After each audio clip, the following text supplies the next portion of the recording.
All right, Big Noon Saturday is sponsored by AT&T Business from the legendary Horseshoe here in Columbus, Ohio. It's the Nebraska Cornhuskers coming to town to take on the 5th-ranked, world-famous Ohio State Buckeyes.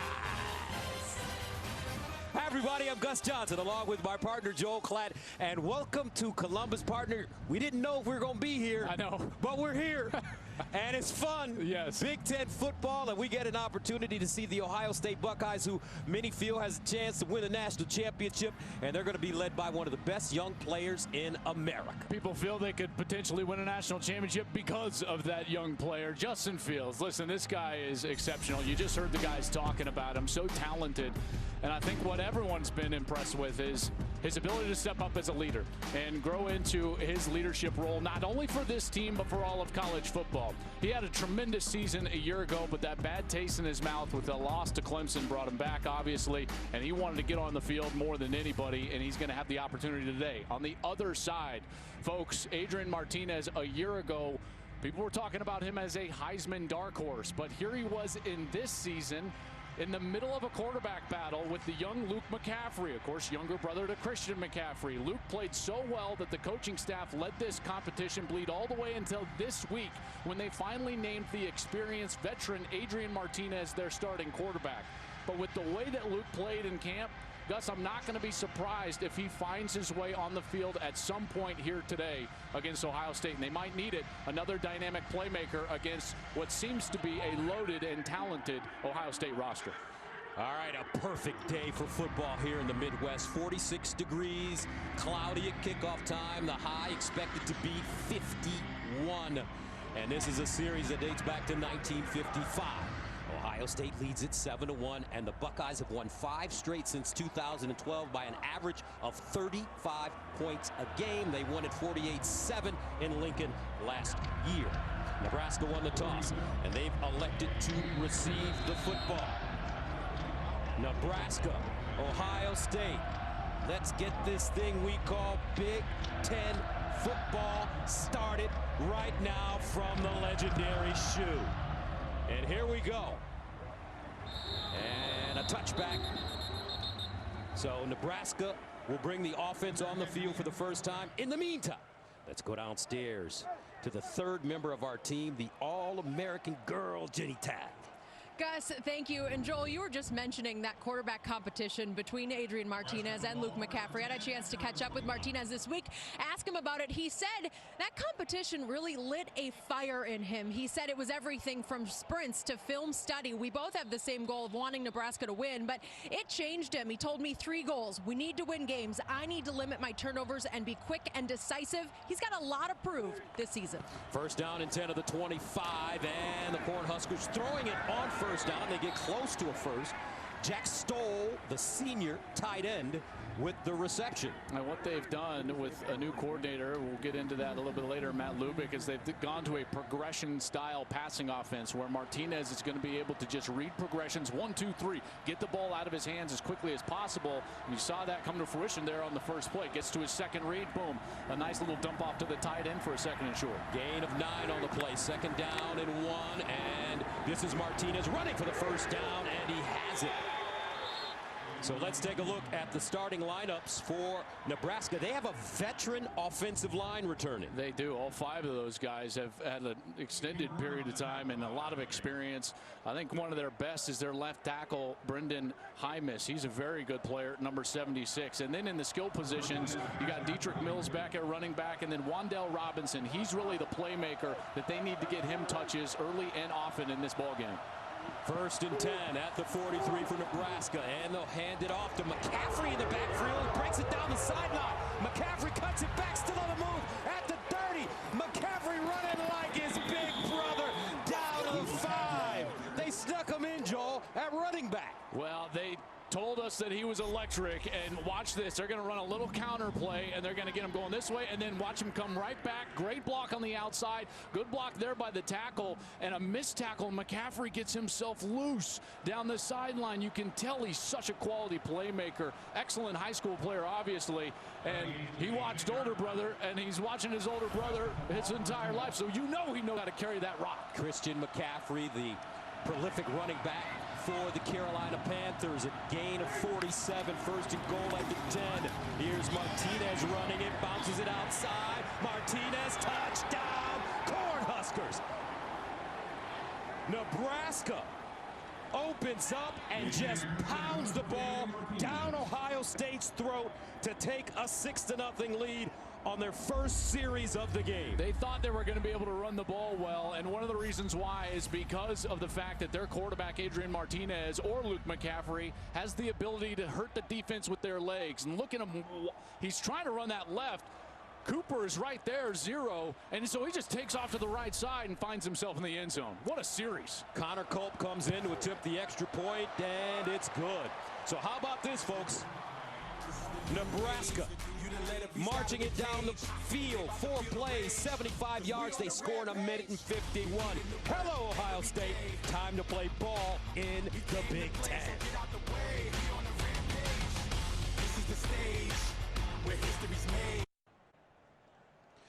Time now for progressive game flow from the legendary Horseshoe here in Columbus, Ohio. The first game here took place back in 1922, the 99th year of Ohio State football at the Horseshoe. And I tell you what, Buckeyes being challenged early.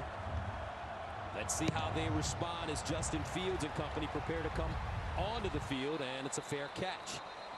So here comes Justin Fields, 6'3", 228, junior from Kennesaw, Georgia.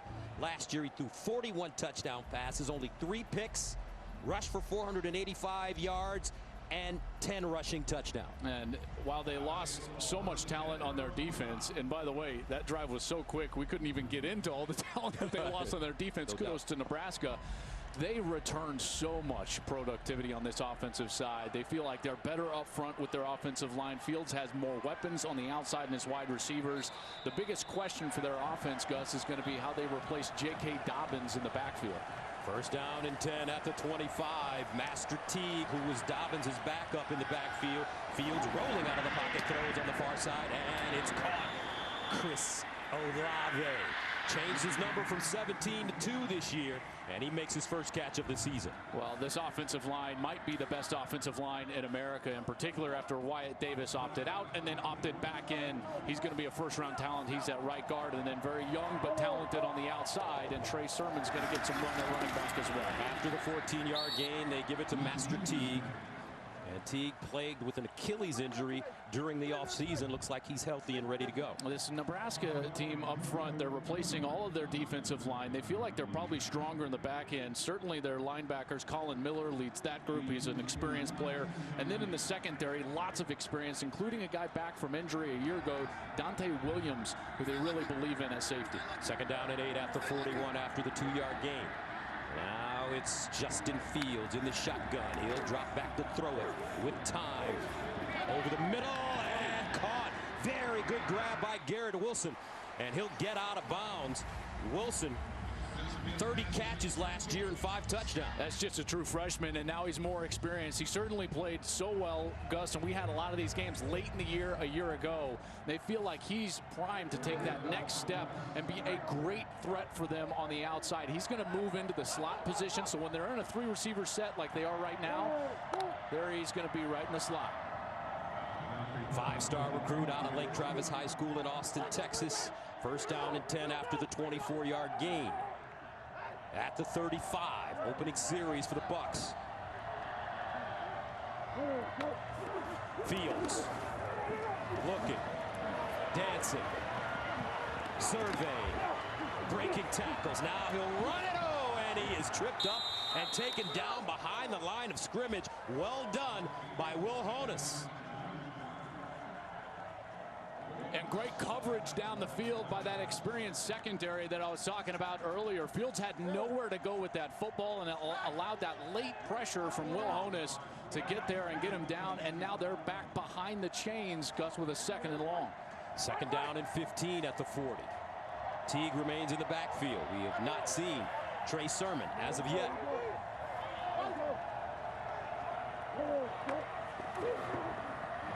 And Teague hit behind the line of scrimmage, dropped for a loss again. Ty Robinson, Colin Miller in on the play, also Ben Stille. Seemed like there was a mistake up front. The defensive line was unblocked in the middle of the defensive line. That's not what you want. Now you're going to need some positive yards just to get back into field goal range. What little wind there is right now, Gus, is into Ohio State's face. I would suspect they would need at least 6, maybe 7 yards to make this a better field goal opportunity. 3rd down and 16. Fields runs it straight ahead, and Fields goes down at the 30. Caleb Tanner with the tackle. And one thing about this Ohio State team, they have one of the best batteries, punter and kicker, in all of college football. And Drew Chrisman, their punter, and Blake Haubeil, their kicker. They do, but it looks like Ryan Day says, I'm keeping my offense on the field, and it looks like they'll go for it here on 4th down. This down and distance, you got to watch that ball. Look for the first clap to try to draw him offside. A big hard clap from Justin Field. 4th down and 5 at the 30.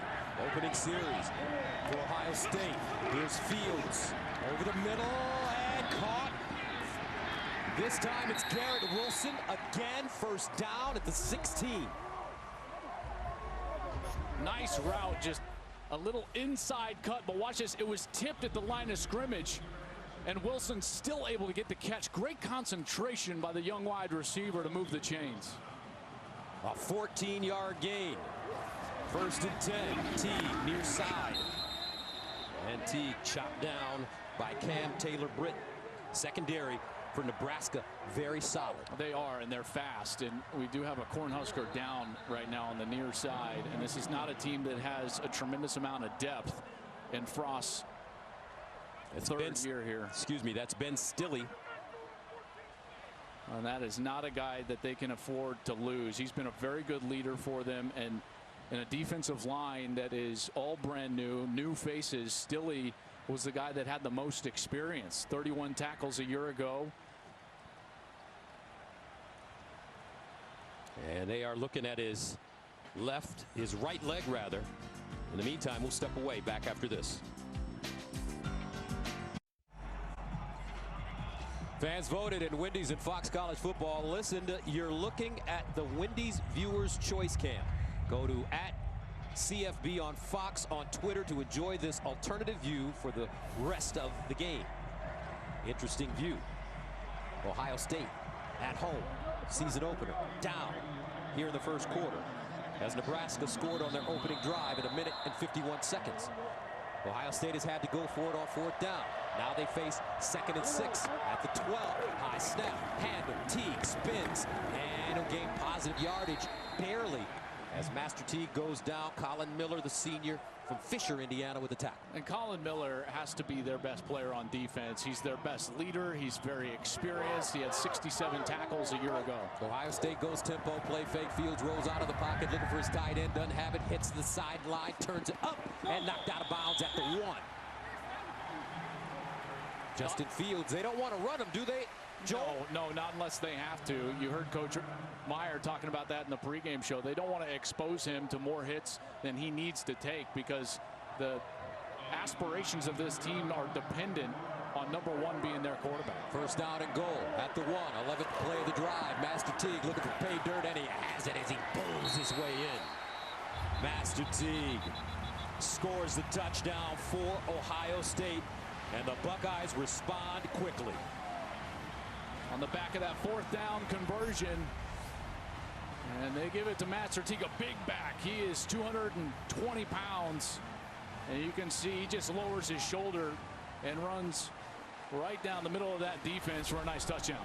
Master Teague, he was the number 1 backup to J.K. Dobbins last year as Haubeil adds the extra point.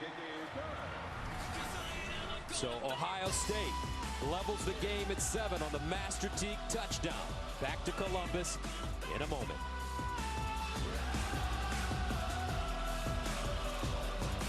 Welcome back to the Ohio State University, where we have a tie ball game, 7 up, 11 plays, 75 yards. Buckeyes scoring 5:05 on the Master Teague 1-yard touchdown run.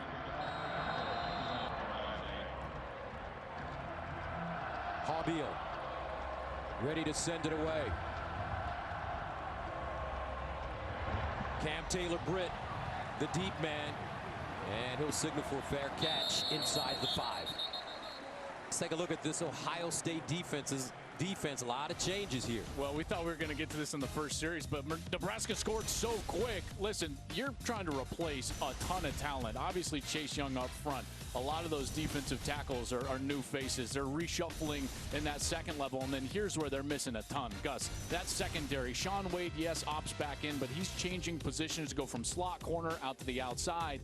And then I think, and I know that this is going to be crazy, the most unheralded player on last year's defense was Fuller, the free safety. He was the brain of the defense, and he was the one that prevented big plays, and we already saw a big play happen on the first series. Martinez throwing on first down, and he'll pick up 8, maybe 9 yards as Wan'Dale Robinson, the sophomore from Frankfort, Kentucky, makes the catch. They got a new defensive coordinator, co-defensive coordinator, as Jeff Hafley moved on to Boston College. They're going to be trying to run that same scheme, but I got to tell you, that scheme, Gus, was so specific to the talent that they had a year ago. And now Kerry Combs comes back to Ohio State as the co-defensive coordinator, and he's trying to run that same scheme that they ran a year ago. But I got to tell you, I don't think that they have the personnel to do that in the secondary as effectively as they did a year ago. Prior to the snap, full start, offense, number 85. It's a 5-yard penalty, second down. Of course they don't, Joel. You're absolutely right. Remember, Chase Young, 2nd overall pick to the Washington football team. Jeff Okudah, 3rd overall pick to the Detroit Lions. Damon Arnett, 19th overall pick to the Raiders. J.K. Dobbins is gone. But then Jordan Fuller, 6th round pick to the Rams, and he started on opening day for L.A. Here's a screen on the far side, and it's Robinson. No room. He'll be lucky to get back to the line of scrimmage as Jonathan Cooper, healthy this season, makes the tackle. I was so interested to see how they would respond on this drive, because I spoke with Jeff Hafley this week, and he told me that, you know, they're going to have to find their own way as far as the scheme goes, because it's hard to fix what's not yours as a coach. And this defense is a little bit new for Kerry Combs, and the schematics are a little bit new. And they've come out on this series and obviously done a great job. Nebraska faced with a 3rd down and 5 at the 30. Martinez looking. Martinez double clutch and just grounds this football. Cade Warner, the son of Hall of Fame quarterback Kurt Warner, the intended receiver. And Nebraska will punt it away. And that's the one thing that Nebraska, I would say, is very insufficient, is at the wide receiver position. I think Cade Warner is their best player. He's very smart, high IQ. He's taught the offense during this quarantine time over the offseason to everybody else on the team. Highly respected. That's why they voted him captain. Will Christie sends it away. Garrett Wilson, the deep man for the Buckeyes. Wilson over the shoulder grab, wants to run it, makes a first man miss, tiptoes up the sideline and gets out of bounds at the 25. So coming up, Justin Fields and the Ohio State offense back on for the 2nd time. This game level at 7.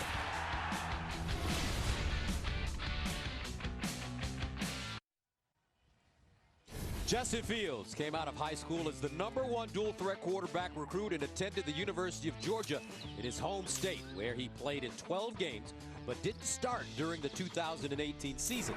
Instead of returning to Georgia, he opted into the NCAA's transfer portal, where he found himself a home as a Buckeye, going 13-1 last season, throwing 41 touchdown passes, running for 10 more. He led Ohio State to the college football playoffs and was a Heisman Trophy finalist. First down at the 24.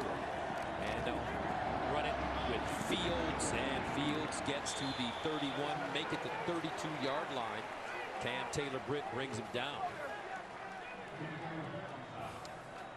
Trey Sermon now in the backfield, Gus, and I'm really interested to see how he plays for this Ohio State team. Transfer from Oklahoma, graduate transfer. I think he's their best back. I think he's the most dynamic back, and will give them the most burst. And they'll give it to him this time, looking for the first down, and he'll be denied that first down by Colin Miller. But Trey Sermon played 37 games and ran for more than 2,000 yards and scored 25 touchdowns over 3 seasons at OU. And Buckeye fans will remember he's not shy or used to playing here. He got his first career TD from Baker Mayfield in that game when Oklahoma came up here and beat the Buckeyes in the shoe.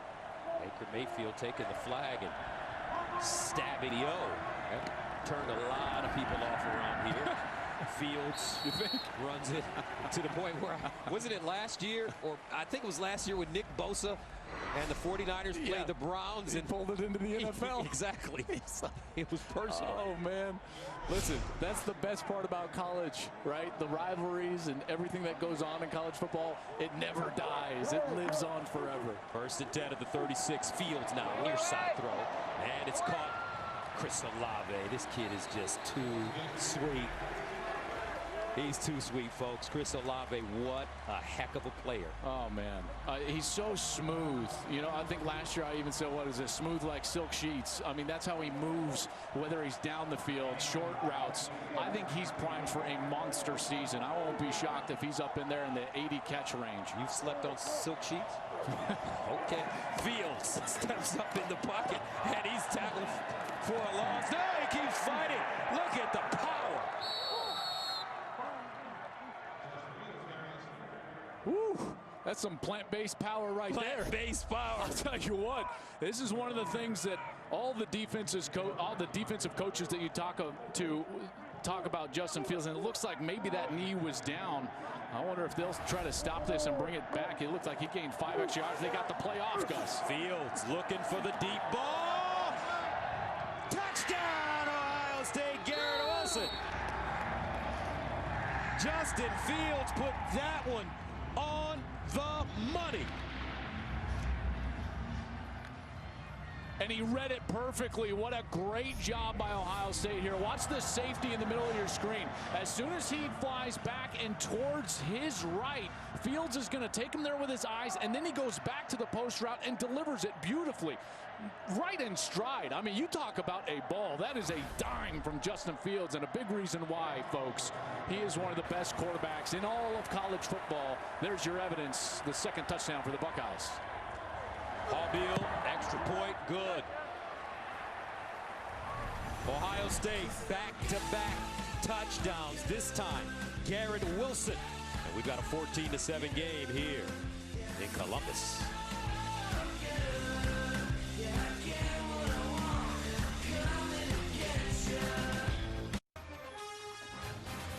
Brutus the Buckeye may not be here today, folks, but he is in the hearts of Ohio State fans and players.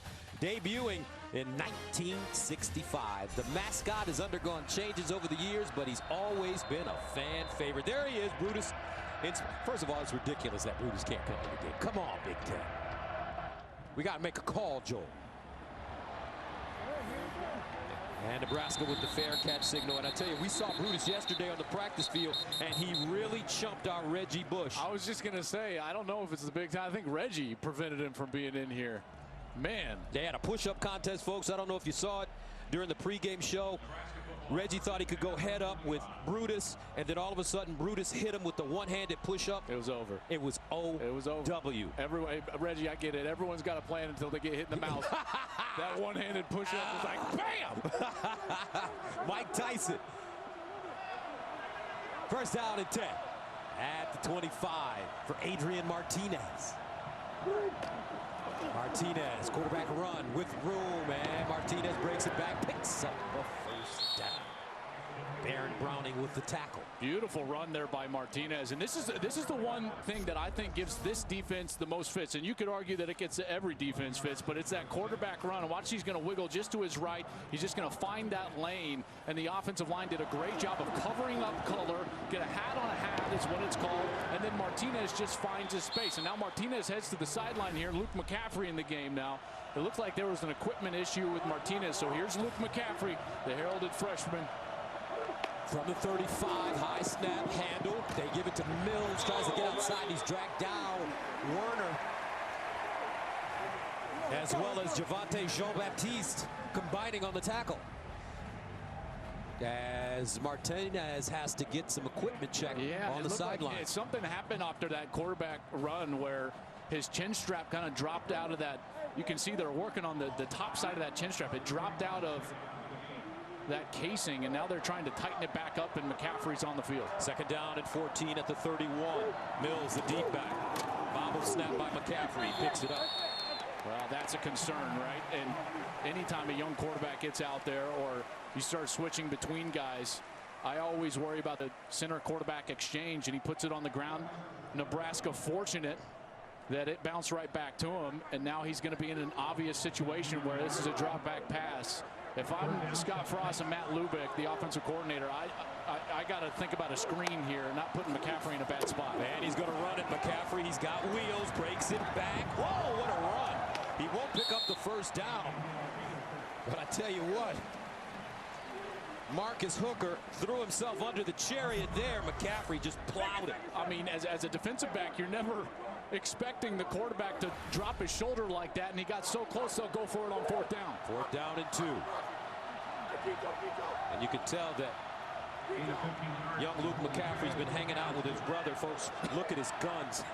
He has his mother's physique. Now even though Ed McCaffrey was a pretty good player. I was going to say Ed was pretty good, but I think Mom was the best athlete in the family, and they will punt it away after they tried to draw him offside. Probably a smart move from Scott Frost. DeMario McCall, the deep man. Lets it go over his head. Oh, it takes a Nebraska bounce and is down at the 1-yard line. Well done on special teams for the Cornhuskers, trailing by 7. Now, there was no winner last week, so this Sunday, Fox Bet Super 6 is giving you another chance at $1 million. You can play for free right now, so download the Fox Bet Super 6 app and make your picks for Sunday's games for a shot at $1 million. Unfortunately, we aren't able to participate in that, Joel. $1 million, we could retire. I'll tell you what. Getting my wheels turning right now. No, I kid. I love that Super 6. You get everyone involved. I think it's a great way to get involved in games that don't involve even your own team. So here comes Justin Fields. Ohio State, 5th ranked team in the nation. Minute and 26 seconds remaining here in the first quarter. And the Buckeyes will start from the 6. Team. He'll get to the 10 before being driven out of bounds. I'll tell you one thing about this Ohio State team.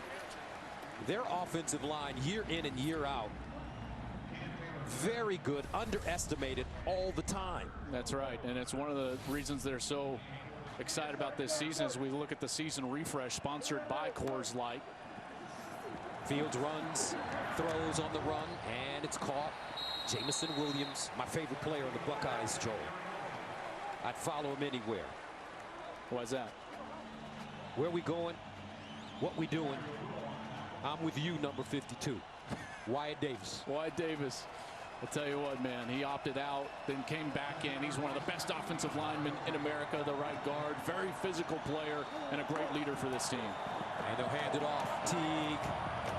No, it's Fields on the quarterback keeper as he'll plunge forward. They're running him a little bit more than we expected, I would say. Yeah, and what's interesting here is that a lot of these are reads, right? So these are Fields' decision. This is a post-snap read here in the run game.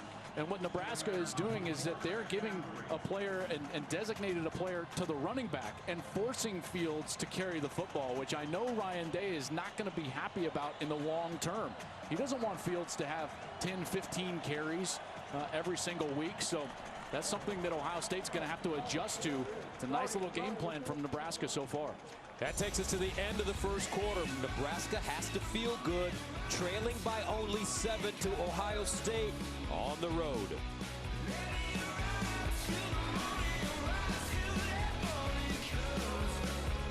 And welcome back to Columbus. Ohio State now faced with a 2nd and 3 at the 24. Fields near side, and he'll hit Njigba. Jackson Njigba, a freshman from Rockwall, Texas. They're really high on this kid. Let's take a look at the team comparison sponsored by Safelite Auto Glass. You look at the rush yards. Nebraska came out absolutely popping on the run. Third downs, though, Ohio State 2 of 3, and Fields right now 7 of 7. He's perfect so far today.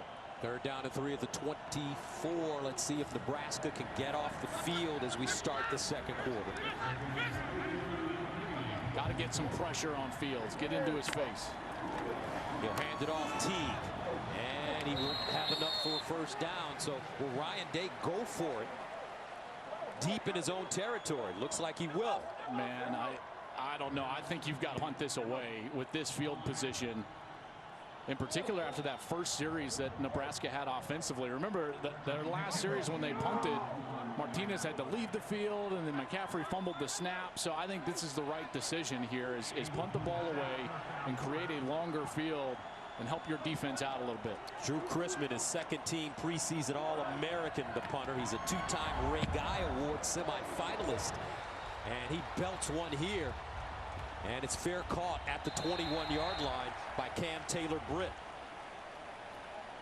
Now tomorrow on Fox, Aaron Rodgers, fresh off the loss to Tom Brady and the Buccaneers, he will lead the Packers against Deshaun Watson and the Texans, or the Cowboys square off with Washington or other regional action. Check local listings for the game in your area, or watch everything on the Fox Sports app. This will be quite the battle, and obviously everyone talks about the historical battle between Rodgers and Brady a year ago, but Deshaun Watson is playing at a high level. That's 68%, 13 touchdown passes, and now they'll be searching for a new head coach down there in Houston. Luke McCaffrey in the backfield at running back for Nebraska.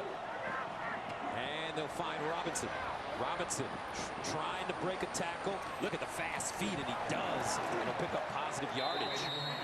Well, this is a guy that they've got to get touches to in any way that they can, and that was a creative way right there. You got McCaffrey in the backfield, then they try to throw out just a little screen, and Shaun Wade was defending Robinson, held on to that shoe to the point where he got pulled off his foot. Now he's going to have to go to the sideline to put it on, but that's a guy that they have got to attack the defense with. You saw the explosiveness that he had just on that one little run.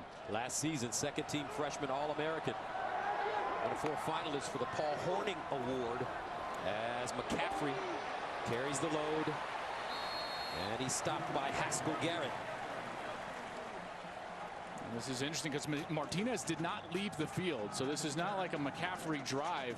Right now they are just having both guys on the field. Now McCaffrey will leave, and I've never seen a player switch from quarterback to running back. Have you ever seen that? Well, in the midst of the game. I didn't see a lot of things Christian did either, so maybe it just runs in the family. I hear you. Third down and 3 at the 29 for the Cornhuskers. Robinson in motion. Martinez looks that way over the middle. Caught, first down. Nebraska. Well done. Jack Stoll with the catch. And Stoll, they say he's down, and Stoll grabbing his left knee. Oh. The ruling on the field is that the ball carrier was down by rule when his head hit the ground with possession of the ball. There's an official's timeout for an injured player on the field. Took a shot to that left knee, yeah, and by Marcus Hooker. And he went immediately down, and his cleat was in the ground. It looked like that arm was down before the ball started coming loose. Oh man, I hate that contact, but he's got control, and now once that elbow hits, so I do not believe that is a fumble, and this will be Nebraska ball. Let's just hope that Jack Stoll is okay.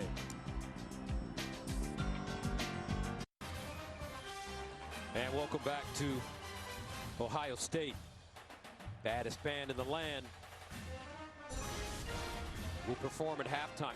How do you know, as a quarterback, when you drop back, who to throw the ball to? Well, Nebraska. I know that sounds like a silly question. No, I mean, listen, In general, if it's zone defense, you're trying to read a defender, and your offense is trying to bracket that defender. If you're reading progression style, man coverage, or just progression style offense, it goes 1, 2, 3, 4. Your eyes have got to follow that path. And Martinez throwing incomplete. This intended for Travis Vokalek, defended by Shaun Wade. This one felt forced a little bit. He read the #1 progression. He was in the flat. I thought he was open. That ball's got to go into the flat right away. Watch as you got a little route, and when I say flat, this is the wide receiver 26 that's open, and he forced that ball. Shaun Wade was in perfect position to defend Vokalek down the field. Makes it 2nd down and 10 at the 44.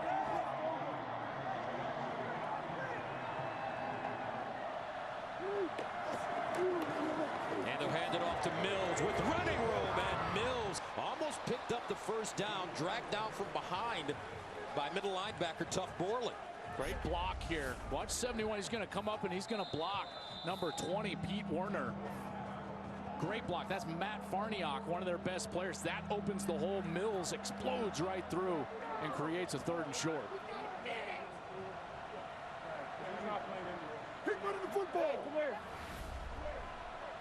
This is a team that ran the ball really well a year ago.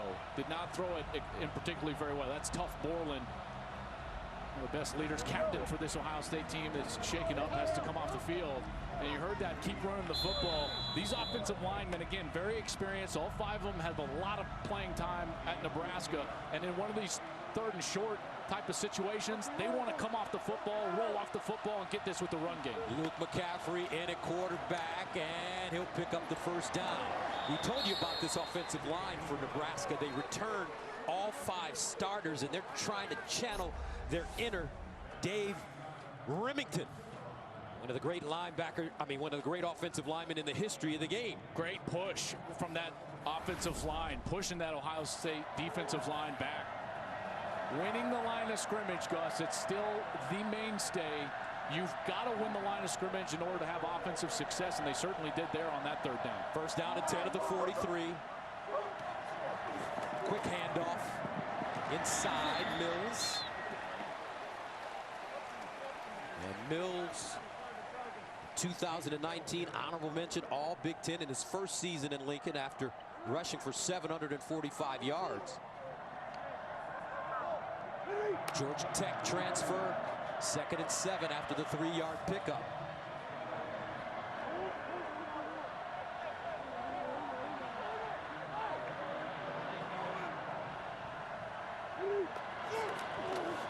Martinez sprints out, delivers, wide open receiver.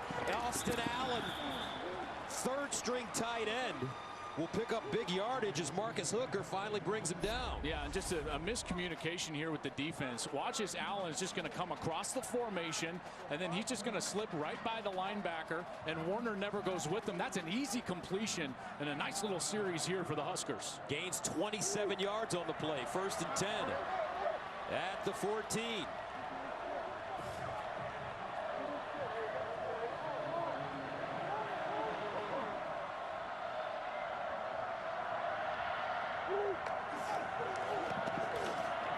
Martinez hits the corner, and Martinez knocked out of bounds close to the 5. Tell you what, this is a different looking Nebraska team in Scott Frost's 3rd season. There's no doubt they've got some urgency right now. He talked about that the culture is right on this team. They've had some attrition over the course of his first couple of years. He thinks Martinez is going to take the next step as quarterback, that fire that was lit under him by the young Luke McCaffrey is going to get him to play with his hair on fire. That's the way that he wants him to play, and he's certainly running like it early in this game. 2nd down and 2 at the 6. Martinez again with the quarterback run, and he'll pick up a 1st down. Inside the Ohio State 5. Gus, what I am impressed with so far with Nebraska is their physical nature up front. They're winning the line of scrimmage. This was a concern for Ohio State coming into this game, was the fact that they didn't feel like their defensive line was nearly as good as it was a year ago. 1st down and goal at the 3. These big sets, see both those tight ends in there. Handed off Mills, straight ahead. Did he get in?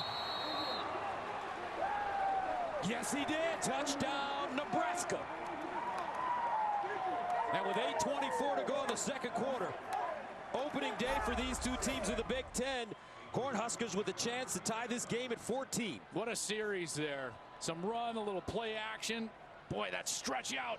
It looked from that angle like he got that ball across before that left elbow came down. That's going to be the question. You see where the elbow comes down. Connor Culp in to attempt the extra point. And it's good. Whew, how about that series? 14 up, 8:24 to play. Second quarter, got a ball game brewing here in Columbus.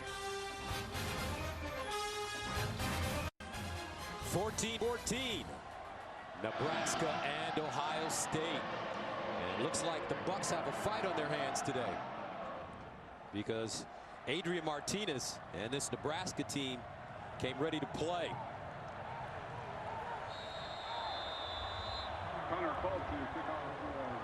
DeMario McCall, the deep man. Connor Culp will send it away.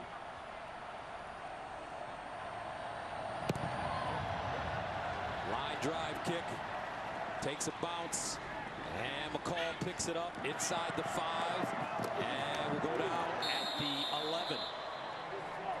Millions of kids nationwide are without their normal access to sports and play due to COVID-19. That's why Fox Sports and Good Sports are really trying to do a great job in bringing sports back. So restore play.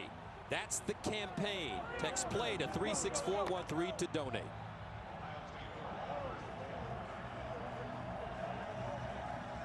Ohio State's got to find some run game outside of Justin Fields. It so far has not been very good. And they'll go back to Trey Sermon now, the transfer from Oklahoma. First down and 10 at the 12. Fields will throw it on first down. And he's got Olave out of bounds at the 25. Knocked out of bounds by Cam Taylor-Britt. Beautiful pass there on the outside. Fields' arm looks stronger to me this year. And maybe it's just his ability to throw it in rhythm, but it's coming out a little quicker. He looks very confident throwing the football. He is right now, Gus, 8 of 8 for 129 yards and a touchdown. First down and 10 at the 24. They hand it off. Sermon.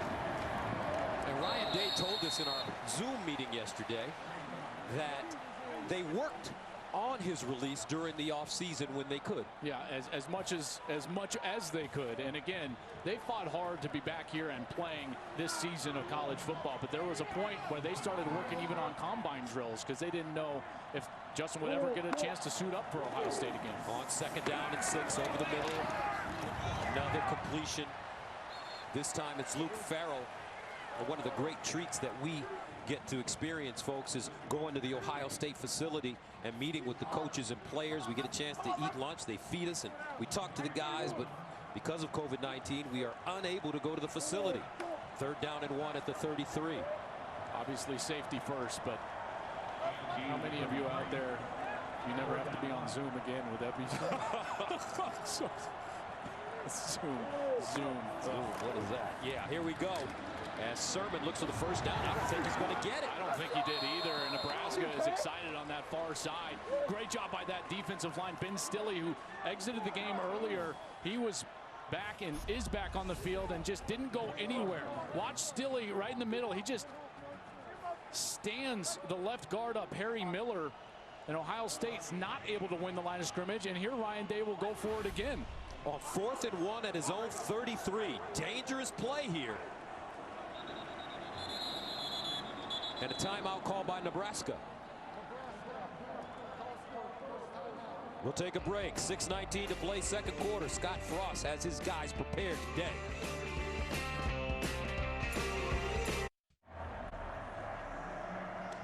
Fourth down and 1.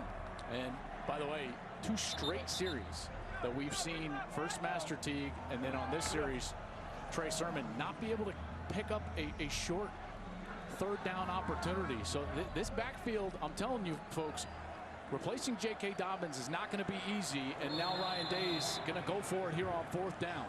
At his own 33. Or will he go for it? Ruckert in motion. Quarterback sneak and first down. That's a great option.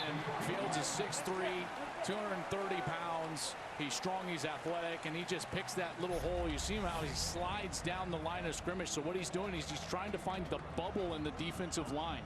They were all stacked inside the guards there, and so he just said, okay, I'm just going to slide outside, dive for the first down, and he moves the chains for the Buckeyes.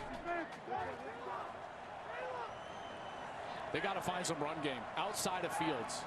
That's imperative for the success, not only today, but for the rest of their season. Fields drop back. Fires. Olave! Oh, what a route. What a catch on the move. Too sweet, folks. Chris Olave. Man, I'm telling you, he's going to have a monster year, and I think maybe this wide receiver group as a whole could have a monster year. We already see them struggling running the football. It could be a year in which the wide receivers have to carry them. Beautiful ball, good anticipation from Fields, and Olave was wide open.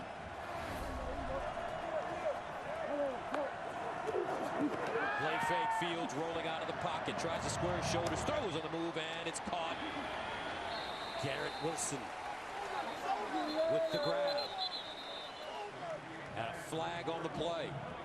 And ironically, Joel, we've seen a lot of games in the Big 12, but for these two teams in their first game, not a lot of penalties so far in the first half. Yeah, it's been fairly clean, although this one here, I think they're going to get first a hold on Nebraska, and then late, right there at the end of the run, JoJo Domann, number 13, he came in, kind of led with his shoulder, not the crown of his helmet, but he hit Garrett Wilson high. We'll see if it's a target. The result of the play is a completed pass. Prior to the pass, holding, defense, number 9. That penalty is declined. Personal foul, targeting, defense, number 9. The previous play is under further review. Markel Dismuke is number 9. The senior from Compton, California. Well, he's not the one that hit Wilson. They're going to be looking at 13. See, Dismuke is the one that had the holding against him. Here, right here, he's going to lead. Correction, we are reviewing the targeting on number 13. That's right. Good announcement there. Now, Wilson's not technically a defenseless player because he's kind of a runner after the catch, although that'll be determined by replay. What's wrong with that tackle, Joe? Well, listen, in real speed, I understand why the flag is out, but here in replay, look, shoulder, he doesn't hit him up in the head or neck area, he hits him in the chest, and he moves his helmet to the right. Mike Pereira is with us. Mikey Rulebooks. Mike, what do you think about this? Mikey Rule, you know, I'm with you, Joel. Here you're talking about, did they rule that he was still defenseless? And I think that he did. I mean, he gets that extended period of time. But even if he's defenseless, you're talking about the helmet, the shoulder, the forearm, the wrist to the head or neck area. And to me, leads with the shoulder here, and it's shoulder-to-shoulder contact. And remember, you have to take this play from scratch, replay does, and they have to look at all aspects of the play. And if there's any doubt, then you take holding off. And to me, this is when they ought to take off. Yeah, I agree with you. And listen, I understand, Mike, why the flag came out. In real time, his head kind of jars back. You think it looks high. But here in replay, it's pretty clear to me the head was to the side. He led with the shoulder, and the initial contact was with the chest. Is that what you're seeing as well? Yeah, and Joel, I also like the fact that this automatically goes to review, because you're talking about guys being suspended for the rest of the game. And this is a safety net that is a good safety net. And boy, when it happens in real time, like you say, it's literally bang, bang, and it's loud and it looks really violent. So you'll see why you get the flag. But again, I agree with you. I think they should take this off. And by the way, the defensive holding now still could be enforced, but I think the pass ended up complete, so that would still be declined. Thank you very much, Mike. Here's the call. After review, there is no foul for targeting on Nebraska number 13. The result of the play, first down. All right, and I know Ryan Day's not going to love that, because trust me, there was no one more frustrated than Ryan Day with how targeting is officiated in college football after last year. I thought that was an awful call. I did awful, too. Just awful. I absolutely agree with you, and it changed the dynamic of that game as Fields is on fire here early. How about that? Best start of his career as far as completions to start a game. 11 for 11, 176 and a touchdown. In large part due to the fact, Gus, they have not established the run game with their running backs. So first down and 10 at the 22. Sermon in the backfield with Fields. And they give it to Sermon with running room this time. And Trey Sermon dives forward. Stopped by Markel Dismuke and Will Honus. They're going to use a little tempo here. I would expect them to get after it with that play action pass here. Fields steps up in the pocket, wants to run it, spins, and backs into a first down. On 2nd and 3. Now that's good coverage from Nebraska, because they tried to throw all the wide receivers over to the left side of that formation. They snapped the ball quickly, got a little play action pass, rolled Fields out, and they're trying to get an over route completed, and the coverage was beautiful, and Fields just had to run it himself, and looks like to be just short. And they'll look for a conversion here. So that'll make it 3rd down and 1 at the 13. We'll see if one of these backs can actually convert in a 3rd and short scenario here for the Buckeyes. Sermon, and he won't get it. Wow! JoJo Domann. What a hit. Look at him close fast off that left side of the defense, right side of the offensive line, and he just took off. And it looks like Fields supposed to read him, and he probably should have pulled that ball and taken it himself. And Luke McCaffrey loves it on the sideline as Nebraska holds. And Ohio State going for it on 4th down. It looks like, well, there's a flag on the play. We'll see. Nebraska feels like they stopped him. We're trying to snap it quickly there, and I don't know if the offense was ready. It looked like they might have been moving before the snap. I don't know if that formation was legal either.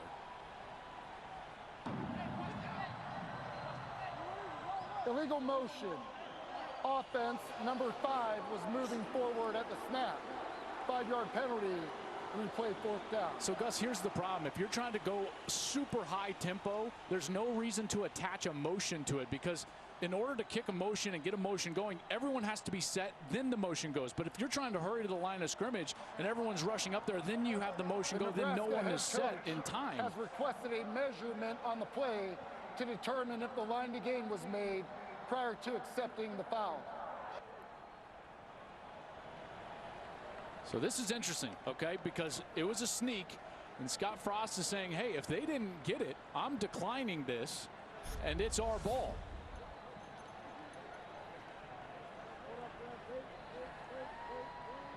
And boy, that's close. It looks like maybe the second effort got it, but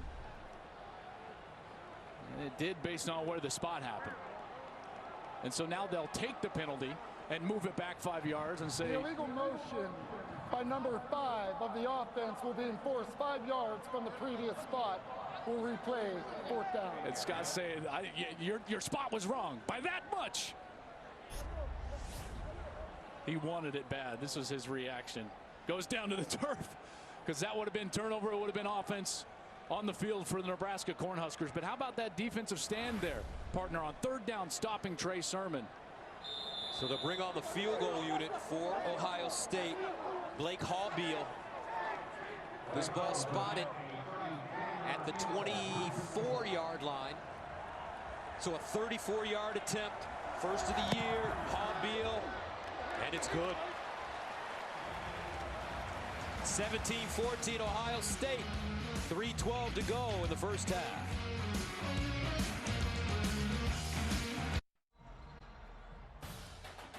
Welcome back to Columbus. The Buckeyes with their second lead of the afternoon. Rob Stone here with you. Coming up on the State Farm halftime report, Coach Urban Meyer is going to chime in with some really interesting thoughts about this new look Buckeye defense. Number 1 Clemson steamrolling their way towards yet another regular season win, and the Tar Heels a nice bounce back outing so far in a rivalry game. Joel, Gus, we'll see you and your Filipino fighting sticks at halftime, my friend. You guys sneaking into my booth for my warm-up. Don't do that. Oh, man. As they send it away, and it's fair caught at the 5 by Brody Belt.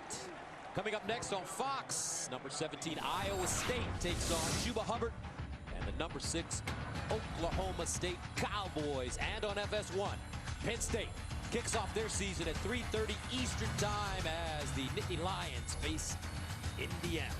Man, I cannot wait for that game. Iowa State, Oklahoma State, 2 of the best running backs in the country so far this year. Breece Hall, how about his emergence on the scene? And Chuba Hubbard, we know what he can do, and you just get the sense that he's ready for a breakout. But I got to tell you, that defense for Oklahoma State playing much better than people think. The same for Iowa State. That could be a preview of the Big 12 championship game. 17-14. Let's see how Nebraska responds now after Hallbeal. Delay of game. Offense. 5-yard penalty. First down. That's a mistake all the way around, right? Quarterback's got to be looking at the play clock. Coaching staff's got to be looking at the play. Somebody's got to have their eye on the play clock, because those 5 yards are a big one. Luke McCaffrey in at running back for Nebraska. Martinez gives it to him. McCaffrey no room as he dropped for a loss by Zach Harrison. Well, Zach Harrison is a guy that they're expecting a lot out of. Remember, folks, the most disruptive player that I can remember on defense in recent memory, Chase Young, no longer on this team. He was such a huge factor, obviously, for the Ohio State Buckeyes, and they're looking for all of these defensive ends to step up and try to replace some of that disruptiveness and production. Martinez in trouble. Martinez is sacked. Haskell Garrett got back there quickly. Beautiful little swim move. Watch this. He's just going to pop right around that right guard, Matt Farniok, and he gets right to the quarterback, does a great job, and Martinez had no shot. It's going to be interesting to watch defensive line coach Larry Johnson develop another great pass rusher. He's had Joey Bosa, Nick Bosa, Chase Young. Who's up next for the Bucks? 2:37 remaining in the second quarter. The world-famous Ohio State Buckeyes on top of the Cornhuskers 17-14. Nebraska faced with a 3rd down and 20 from the 15. Martinez wants to run it. Bounces. Martinez, and he is dragged down for another sack inside the 10-yard line. Guess who? Garrett. Back there again. Yep.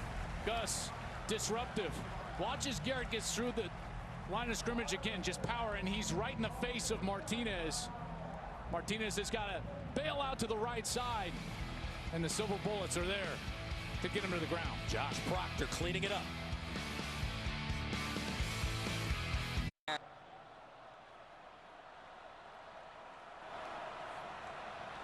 Welcome back. Nebraska will punt it out of their own end zone.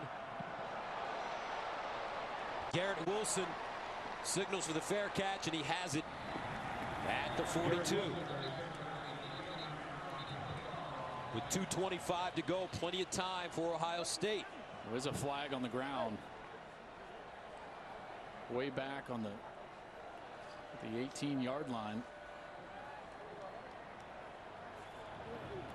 Well, that defense really rose to the occasion on that series. They were fast, they were aggressive. Haskell Garrett wreaking havoc in the backfield. The senior from Las Vegas, of course, a storied high school career at Bishop Gorman.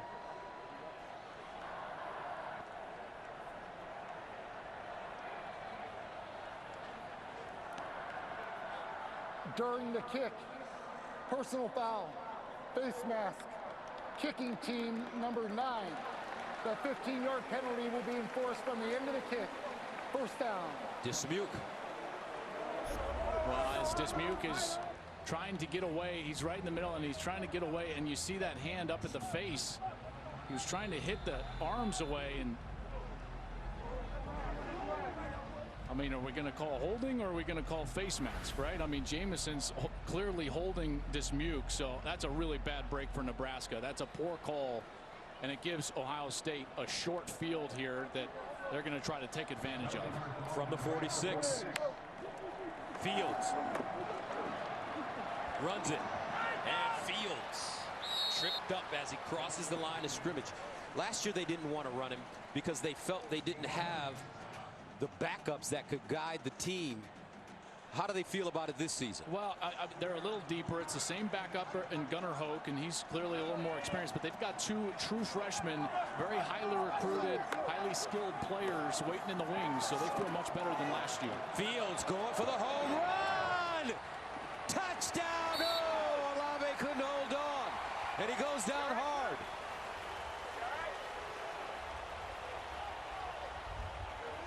And Chris Olave getting up slowly.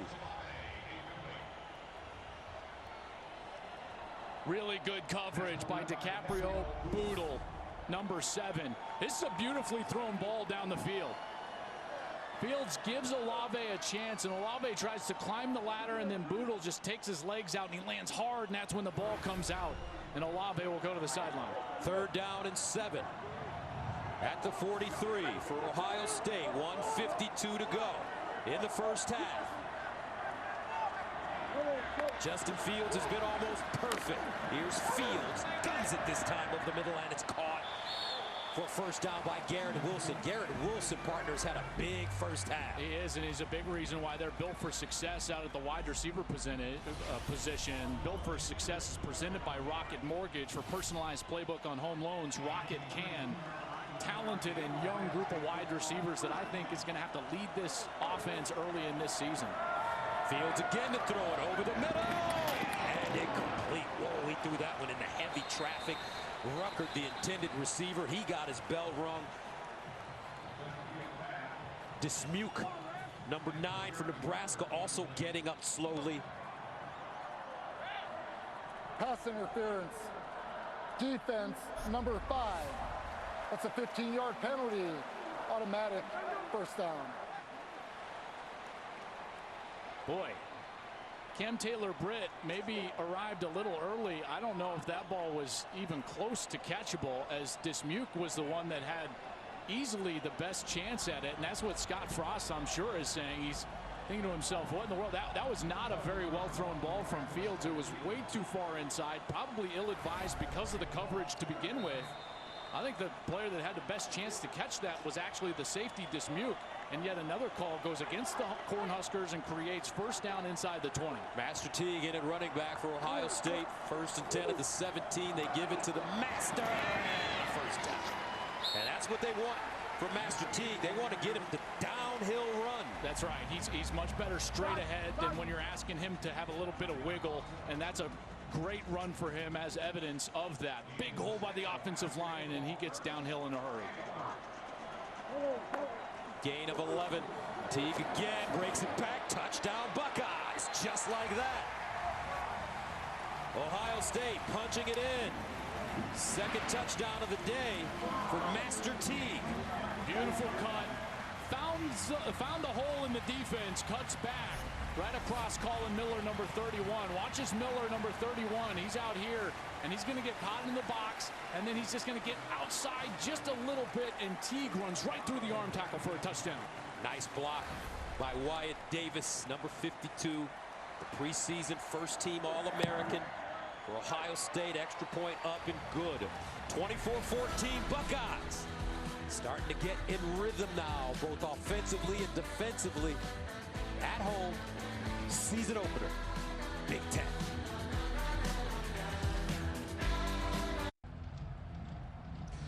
And don't forget, the Big Noon Halftime Show, sponsored by State Farm, is right here at the Shoe. Rob Stone, Brady Quinn, Reggie Bush, Matt Leinart, and Coach Herb are standing by.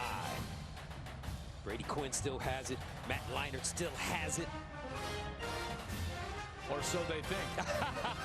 Joe Klatt still has it, or so he thinks. No, that's just in my dream. They send it away with 1:10 remaining. And they'll start after the fair catch. You know, Gus, good teams take advantage of breaks that go their way, and Ohio State did that on that last series. Both of those flags were highly questionable. First on the punt, you know, given a free 15 yards because of that face mask when clearly Jamison is holding Dismuke, and then they get that pass interference when the ball is not really in the vicinity of a catch for the tight end as they were trying to find Ruckert down the middle of the field. And guess what? Ohio State capitalizes. That's what good teams do, but you got to be frustrated if you're a Huskers fan. 2 timeouts remaining for Nebraska. Martinez underneath, and the reception made by Levi Falk. Done a good job with their tight ends, haven't they? And then Falk slips in there from the wide receiver position as well. First down flag though for Mills.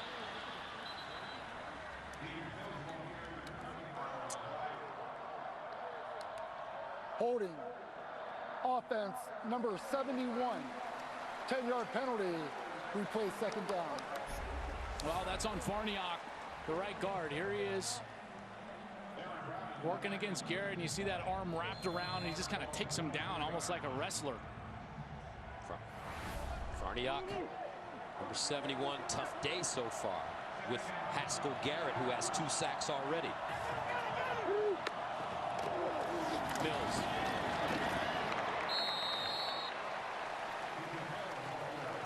Pete Werner, Togiai combining on the play. Problem so far with this Nebraska team is that if they're not on schedule, they don't have the wide receiver core to get loose down the field. 3rd down and 11.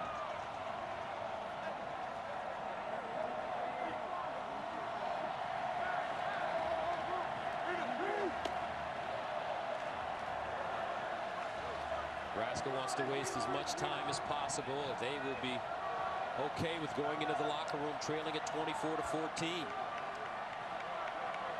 And that's where we stand. End of the first half. 24-14. You have to like the way Nebraska competed, but Justin Fields, he wasn't a Heisman Trophy finalist for nothing, folks.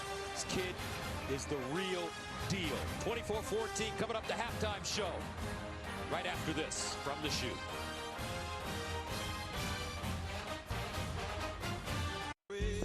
Big Noon Saturday is sponsored by AT&T Business. We are ready for the second half here in Columbus, Ohio, as the Ohio State Buckeyes rank 5th in the nation.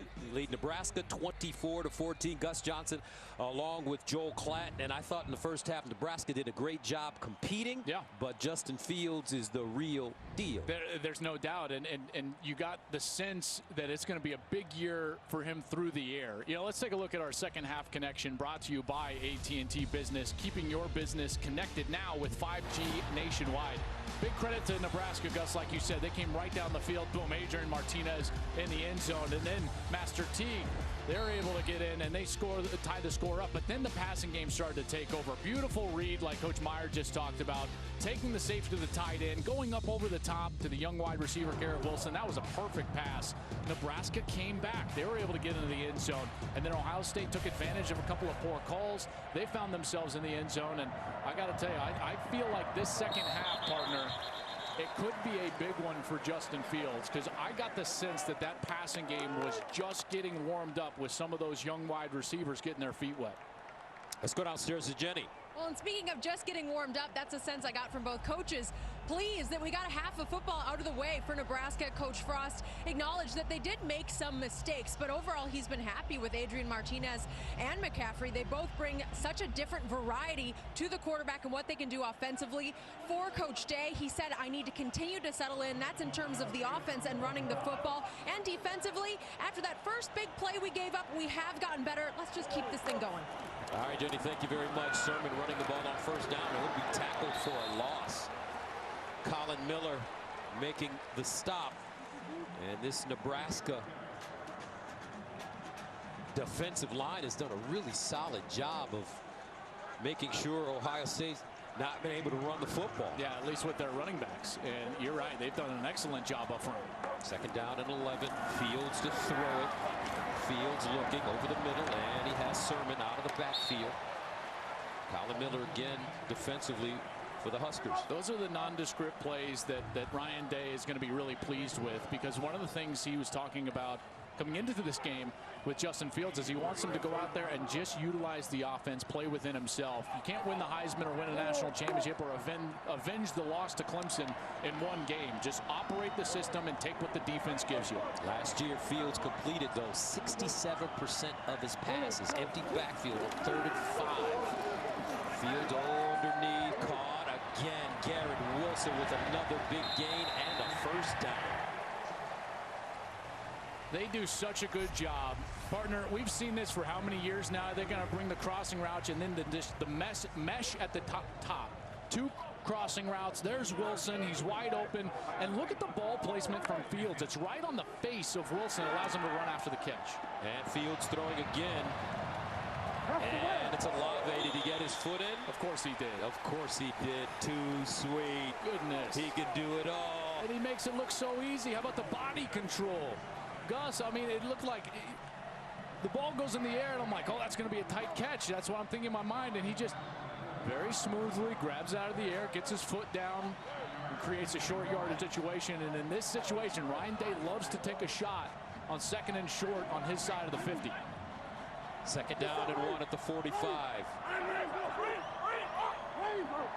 Olave in motion. Sermon looking for the first down, and he has it. Quentin Newsome grabbed his ankle, brought him to the turf after a 3-yard pickup and a first down for the Buckeyes. Yeah, good open field tackle there, because the blocking was real good at the line of scrimmage, and was able to stop him for a short game, but they moved the chains. Ohio State already in Nebraska territory from the 42. Fields whips it, and Garrett Wilson again. He slips and falls down, and the ball is so well thrown, it's just right on his face. All he's got to do is put his hands up and catch it. Gosh. That's when a quarterback is feeling it, right? That's when it's in rhythm. It's like, hey, that's fine. You fell down. That's fine. Here's the ball. Bam! Right on your face. And Garrett Wilson has been a favorite target for him so far, partner. 7 catches, 128 yards. 2nd down and 2. Sermon, first down, hits the sideline even more, and stays in bounds, gets close to the 15. Ushered out of bounds by Will Honus. A year ago, this Ohio State team ran it all over Nebraska for over 300 yards. They felt like they were going to be able to run the ball effectively here today. They haven't so far, but now, with a little rhythm in the offense, starting to get a little bit loose now in the run game. 1st and 10 at the 17.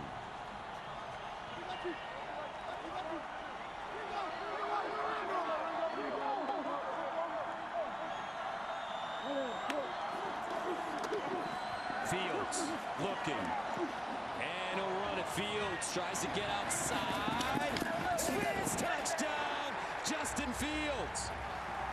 He had 10 rushing touchdowns a year ago. This is his first one of the season, and Ohio State takes a 30-14 lead. This is just back-breaking for the defense, because watch, they do everything right. They're trying to get this ball to Olave right down the middle, and they played it perfect. Deontay Williams is there, and then an above the X's and O's player takes it outside, spins, and still gets in the end zone. The defense is perfect, and yet Fields is still in the end zone. Great block on the outside by Thayer Munford, number 75. Hobbiel in to attempt the extra point, and it is good. Deflected at the line of scrimmage, but Hobbiel muscles it in. And talk about muscle. Look at the young man from Georgia. Picking him up, putting him down. Ohio State starting to take this one away.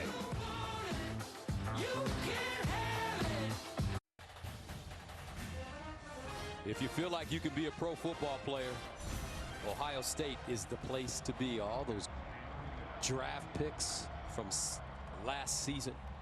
10 people selected off this team. And there's some more in the future. And you were looking at them just then. And a fair catch by Belt.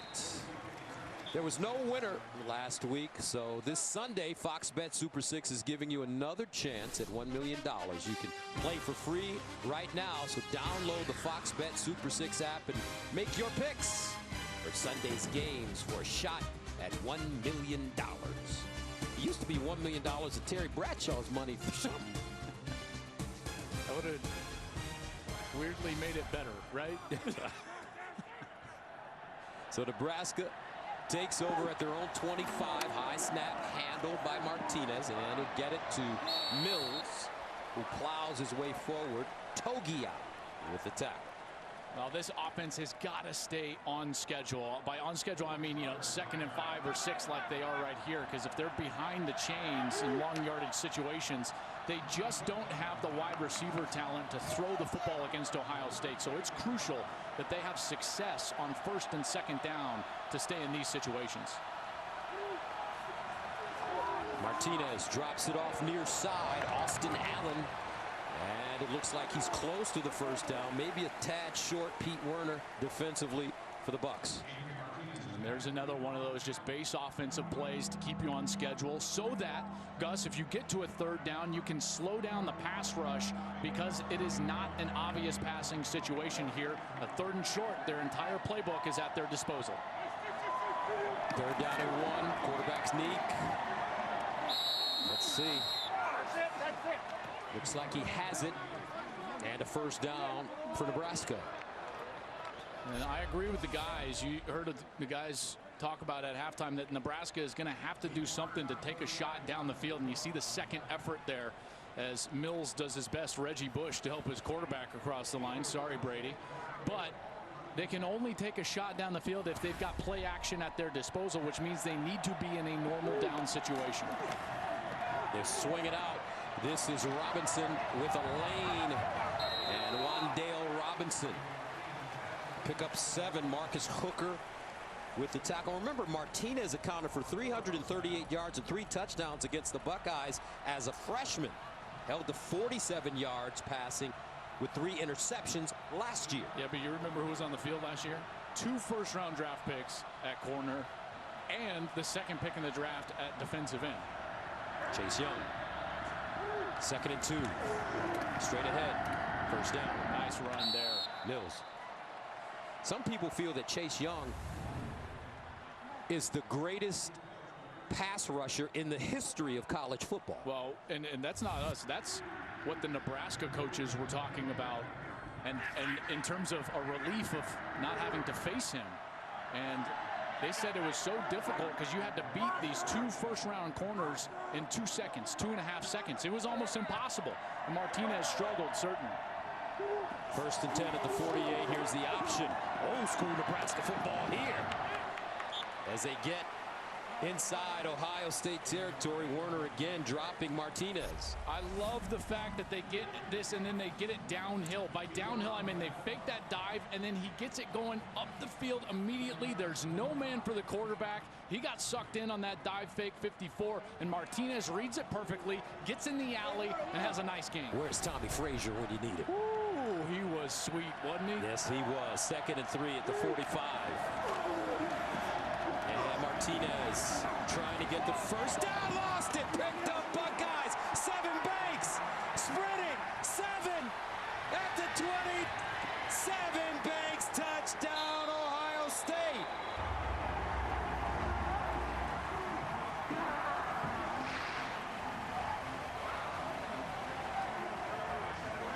What a play from Banks. A fortuitous bounce. Martinez had an open lane, but chose to try to bubble this outside. And that's when Jonathan Cooper, number 0 for Ohio State, just got enough of his right arm. Watch as Martinez is trying to get upfield, and as he's trying to bubble around, you see right there, his arm just got pulled back, and then it just slides out. Sometimes as a quarterback has those rib protector pads, Gus, I can tell you from experience, the ball gets slippery when you're trying to squeeze it against your ribs, and it just popped out there because of the effort of Jonathan Cooper, and Banks is there for a touchdown. 37-14. As Hallbeal. Extra point good. 38-14. Ohio State. Defense, 7 Banks picked it up. Scott Frost, not a happy coach.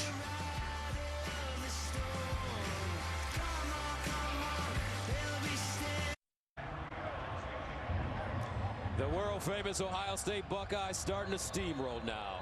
24 unanswered points. 7 Banks with a 50-yard fumble return for a touchdown. First turnover of the game from either team. And this time, Ramir Johnson will run it, crosses the 20, and gets close to the 25.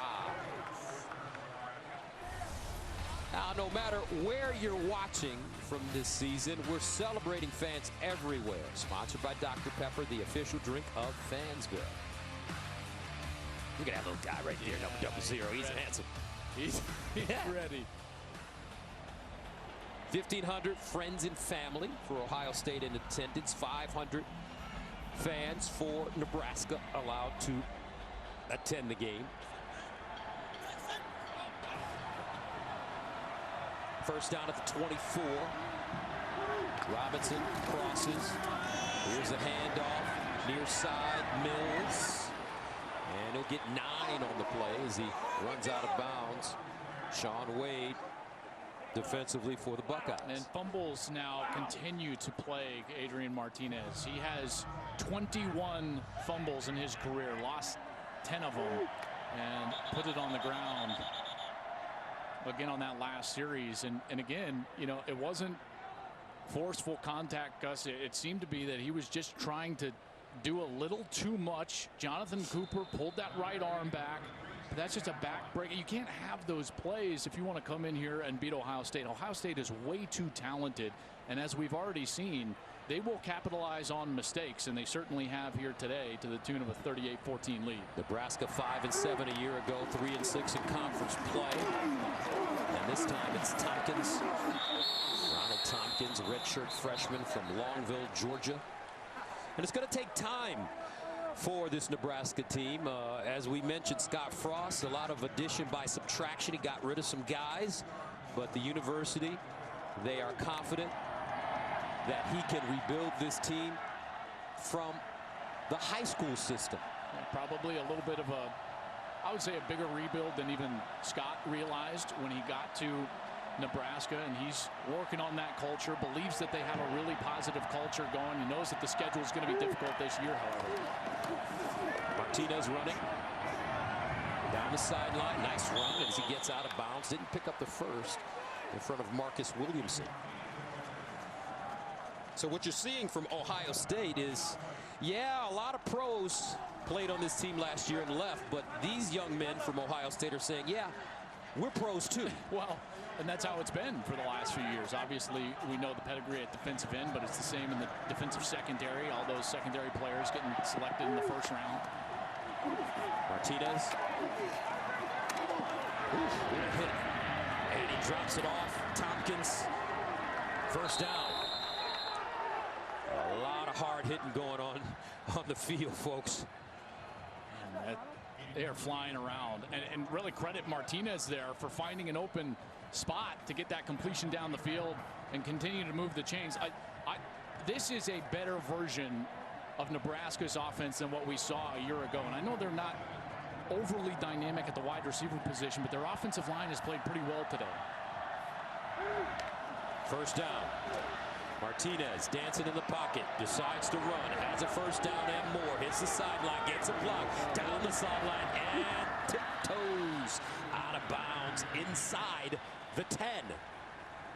Gus, this is the problem for this structure of defense. How many times did Jeff Hafley talk about it last year when we would have our meetings? He was constantly worried about the element of the quarterback run, and there weren't many quarterbacks on their schedule a year ago until Trevor Lawrence that could expose them as such. And here what we're seeing is Martinez and at times McCaffrey have been able to expose them in the run game. Martinez now 86 yards on the ground, McCaffrey 66 yards on the ground, and it's something to watch moving forward that this structure of defense has had problems with the quarterback that is mobile. First down and goal at the 8, and the handoff to Mills.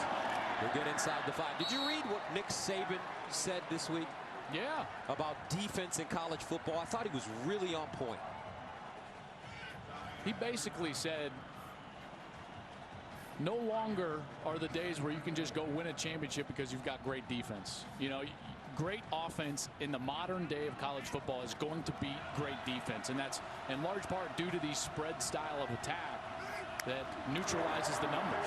Second down and goal at the 4. Mills tries to break it back, and he'll be tackled for a loss. But what really has changed? Well, like I was saying, neutralizing the numbers, right? So now in a spread system, you have 3 or 4 different options based on the coverage that's called, based on the defensive front 7. So in essence, and Coach Meyer talks about it all the time, you're never running into a run box where they have an extra defender. You're never throwing into a zone where they have an extra defender. You constantly have options to put the numbers in your favor as an offense, and that's certainly the modern spread style of attack that has taken effect in college football. Third down and goal at the 4. Martinez guns it. Oh, he just put too much on it. He had his receiver wide open in the end zone. And that was Cade Warner. But he just whipped it too strong. Yeah, and I think he was expecting Cade to sit down and not float towards the inside.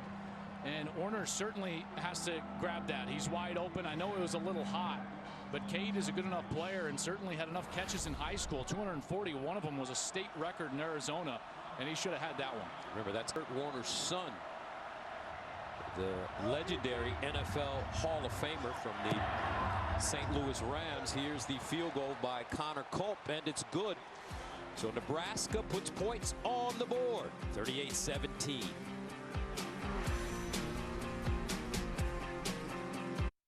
Oh, look at that dog right there. Hungry. Didn't you get a dog recently? That's right. What's his name? Bo Blue. Kind of like Go Blue. Bo Blue. Bocephus. Oh, no. Blue Haven Johnson. Oh, no. But you can call him Bo Blue. Buckeye fans, I apologize. No, you didn't. Little Bo, man. That's my main man. Oh, Buckeye fans, don't worry. You got him on the scoreboard. Frenchie. Nebraska sending it away 38-17. And it's Muff picked up at the 10. But a fair catch was called. 38-17, Ohio State. Justin Fields and company back on right after this.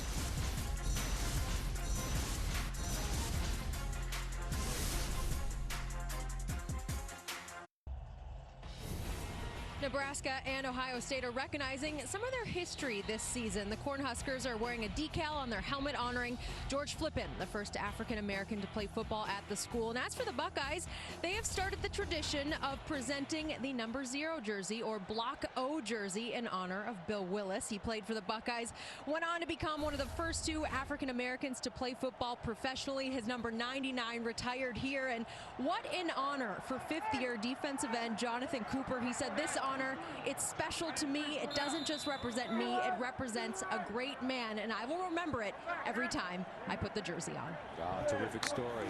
First down and 10 at the 10 for Justin Fields. He's in trouble. Sack. Safety, no, but close. This D-line for Nebraska, they have played their hearts out. Will Honus. Honus comes on that blitz, and he just runs right by Josh Myers, the center, and is in the lap of Justin Fields. Fields had no shot. A couple of Nebraska Cornhuskers in there, including number 44, Garrett Nelson. Martinez wants the safety, but they had him corralled just short of that goal line. An 8-yard loss. 2nd and 18 from the 2-yard line. Fields handing it off. Chambers this time. Steele Chambers, the redshirt freshman from Roswell, Georgia. Tackled by Honus again. You just have a feeling, regardless of the outcome of this game today, that this is going to be a better season for Nebraska. Yeah, and like I said, Gus, it's going to be interesting because their schedule, I mean, it is difficult. They were done no favors. Let's just say that. Obviously, Scott Frost has been outspoken in saying that he doesn't believe that was done by coincidence. However, You know, you look at this team and the way they've played so far today, I think that the improvement is stark from a year ago. At home next week against Wisconsin, it looks like the Badgers have a nice-looking quarterback developing as Jack Cohn has been injured for the season for the Badgers. But I'll tell you what, a young man last night was flipping that ball around. Yes, he was. Graham Mertz was playing amazing and slow to get up here behind the play. And Ohio State fans will not want to hear this. Number 52, Wyatt Davis. And now he's going to limp off the field as they chat about this flag that came in late as Steel Chambers was hit. Davis originally opting out, but then he opted back in when it was announced that the Big Ten would have a season.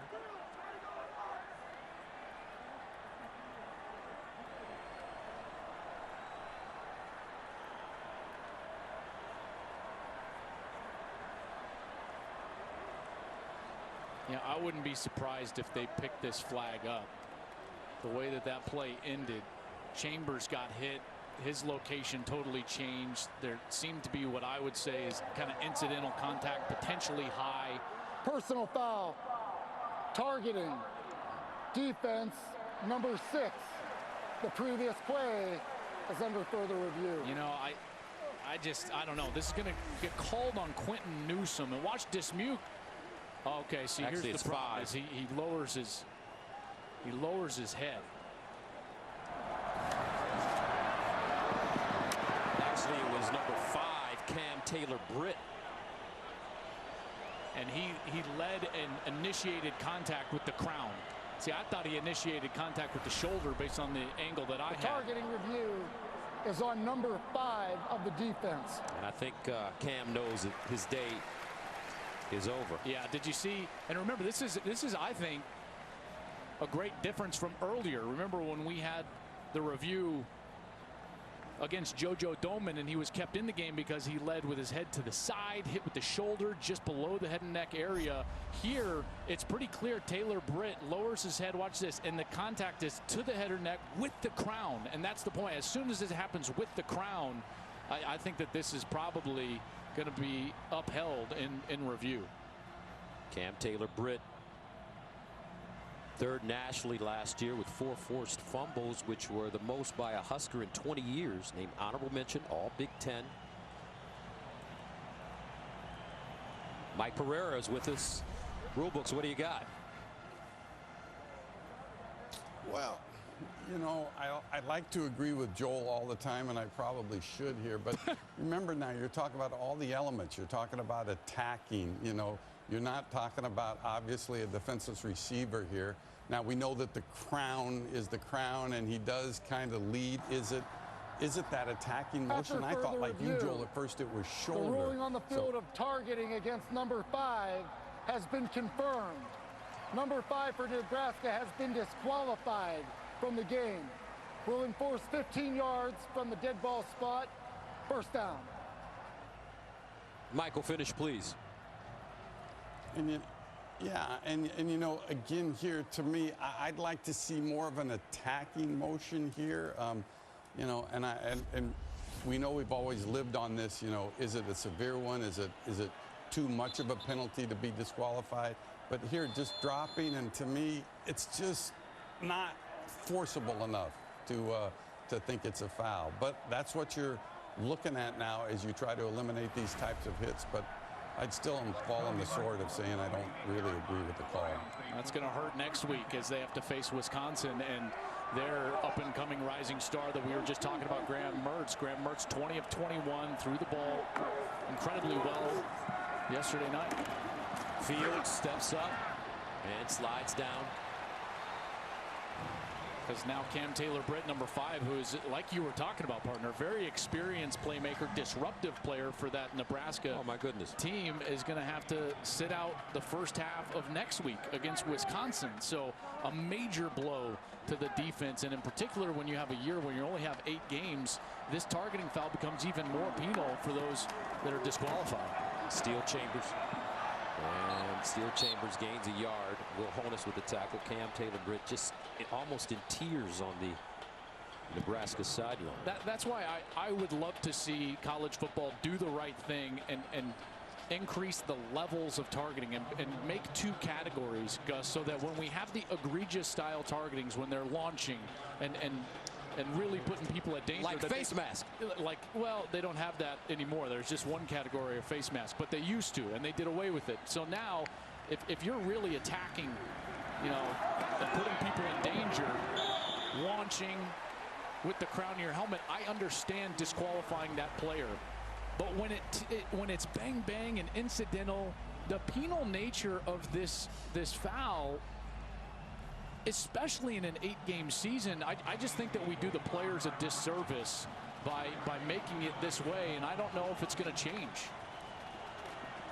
And Fields throwing out wide, and this time it's Olave. Whoa. Chris Olave took a blow, and he gets up slowly. Wow. For multiple injured players of both teams. Chris Olave, dazed. Oh, man. Huge collision there between Dante Williams and Chris Olave.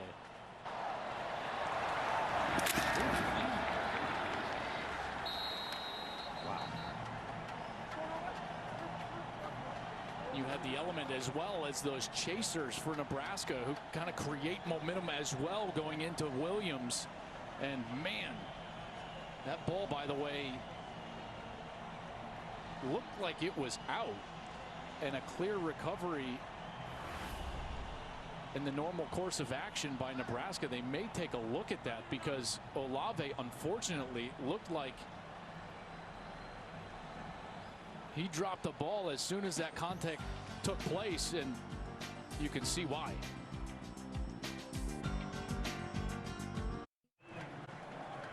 Partner Chris Olave may be done for the day. You see that his helmet is nowhere in the vicinity as he walks off the field. Well, and here's that play. You can tell, yeah, I mean, he clearly is going down, and I think that ball is prior out. to the injuries is that the ball carrier was down by contact for a first down. Remember, you can go back and in replay create a turnover if in fact that ball is out, which it looks like it is, as long as the recovery happens in the immediate action by the opposing team, which it does as JoJo Domann dives in immediately and recovers that ball. Gus, unfortunately for Ohio State, and you understand why, that ball is out, it looks like, before Olave was down. The ruling on the field that the ball carrier was down by rule is under review. See, as he's going down, he's kind of on top of one of those Nebraska defenders when that ball starts to come loose and he starts to lose control. Mike Herrera, what do you think? Well, what I think is I learned my lesson. I'm never going to disagree with Joel again. and so I clearly agree with them here, and I'm glad that replay got that shot to look at it. The big thing is, to me, is the continuing action. Did it happen in the immediate continuing action? And clearly it did when 13 fell on the ball. So replay should take this play and give the ball to Nebraska. That sandwich between Quentin Newsome and Olave, you understand why that ball started to come loose. And then Domann immediately, there's the immediate action, as we keep saying. And it's going to be pretty cut and dry, at least in my estimation, because that ball clearly is coming loose. There's a recovery, and probably should be first down for Nebraska here. Deontay Williams, 6'1", 205, the safety. Gus, they were so excited to get him back. He's a guy that came in as a junior college transfer, and they were so excited last year. He got hurt in their opening game, only started one game, gets hurt, and has to sit out the rest of the season. And so you know, to a man, they all said, hey, we can't wait to get Deontay Williams back. They had an experienced secondary around him between Boodle and Dismuke and Taylor Britt, even though Taylor Britt is now disqualified after the targeting earlier. But Deontay Williams is a guy that they felt was going to put their secondary into that next category as a group that could be dominant at times.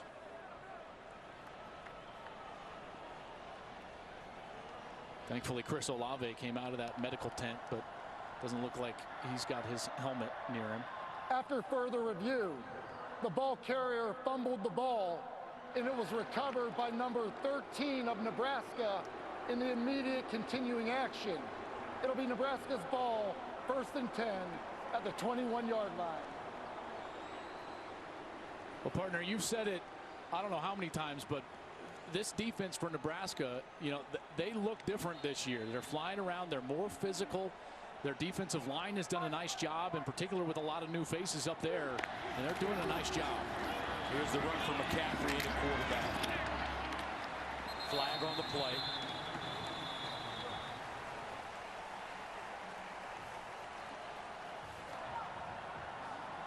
Holding. Offense, number 54. Correction, 56. 10-yard penalty. Replay, 1st down.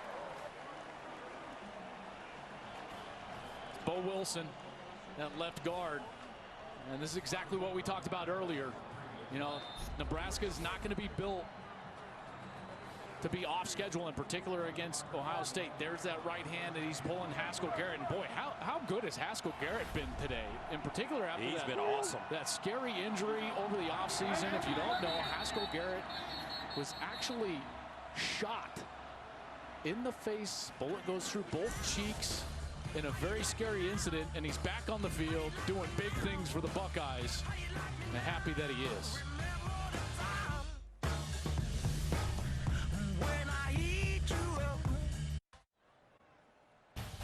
Big Dude Saturday, sponsored by AT&T Business. 38-17 our score as we start the 4th quarter.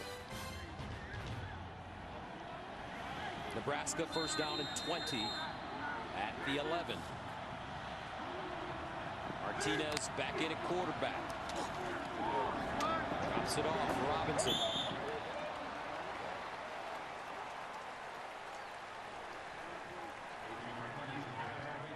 Bring McCaffrey back on the field, and McCaffrey and Martinez will share the backfield.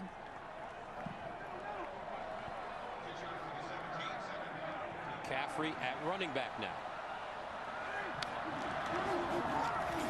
And Martinez finds McCaffrey in space, and McCaffrey chopped down at around the 23. Pete Warner, Tuck Borland combining on the tackle. He's got the same kind of mannerisms when he's got the football in his hands as his big brother. Yes, and you know, the one thing that strikes me is they immediately look to get upfield. You know, they've just got that. They turn, square their shoulders up, and they're moving north and south. Martinez trying to make people miss, and he'll be tackled for a loss. Zach Harrison this time. And the pass rush gets home, but that was more because of the coverage on the back end. Nowhere to go with the football for Martinez, no separation. A young secondary doing a great job allowing that pass rush to get home. And then it's the young pass rusher, Zach Harrison, 6'6", 265 pounds, that finally gets Martinez to the ground.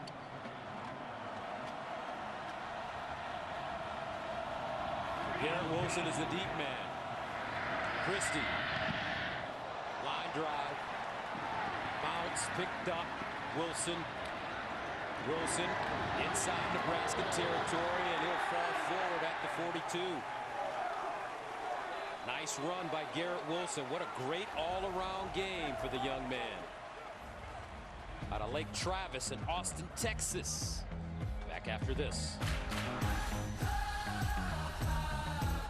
This is here in spirit. The Buckeyes lead at 38-17. 13-16 remaining in the 4th quarter. Justin Fields has had a wonderful day. Almost perfect, 17 of 18. He's also their leading rusher, but as far as the running backs go, T as the 29 yards. Fields. Oh, and Fields is sacked. Great job as Caleb Tanner shot the gap and comes up with the big play. They were trying to get the ball to Garrett Wilson, but they needed a lot of time, and this pass rush got home. That's something that Nebraska struggled with a year ago, was rushing the passer, and it's also something that Ohio State struggled with a year ago, is protecting Justin Fields. They gave up 31 sacks, the most by an Ohio State team since Braxton Miller back in 2011. But that's what they said to us in so many words. They were concerned that he would hold the ball a little bit too long. That was concept driven because they were trying to clear out with Julian Fleming, the freshman wide receiver, and they sent Garrett Wilson a long wheel route to try to get him open down the sideline. Fields to the sideline this time, and it's caught on the deep sideline by Julian Fleming. Let's go downstairs and check in with Jenny. Well, Buckeye receiver Chris Olave did just head to the locker room, but I believe this is very precautionary, guys. He was having a positive conversation with receivers coach Brian Hartline. And, you know, Gus, you talked about the fact that he changed his number to 2 this season. The reason being CO2. He tells me he's ready to explode. There are some high expectations for the junior, and since I know you like nicknames, I figured you'd like it. All right, sounds like a good one that we can use going forward. 3rd down and 4 at the 36, and Master T, first down. Well, they certainly had a great day. 6 catches, 104 yards. But listen, I know exactly what the Buckeye fans are thinking at home, Gus. What are they thinking? Chris Olave walks to the locker room the week before they play Penn State in what I think is their biggest test of the Big Ten season. And so they will be hoping that he is okay and ready to play next week as they travel to State College.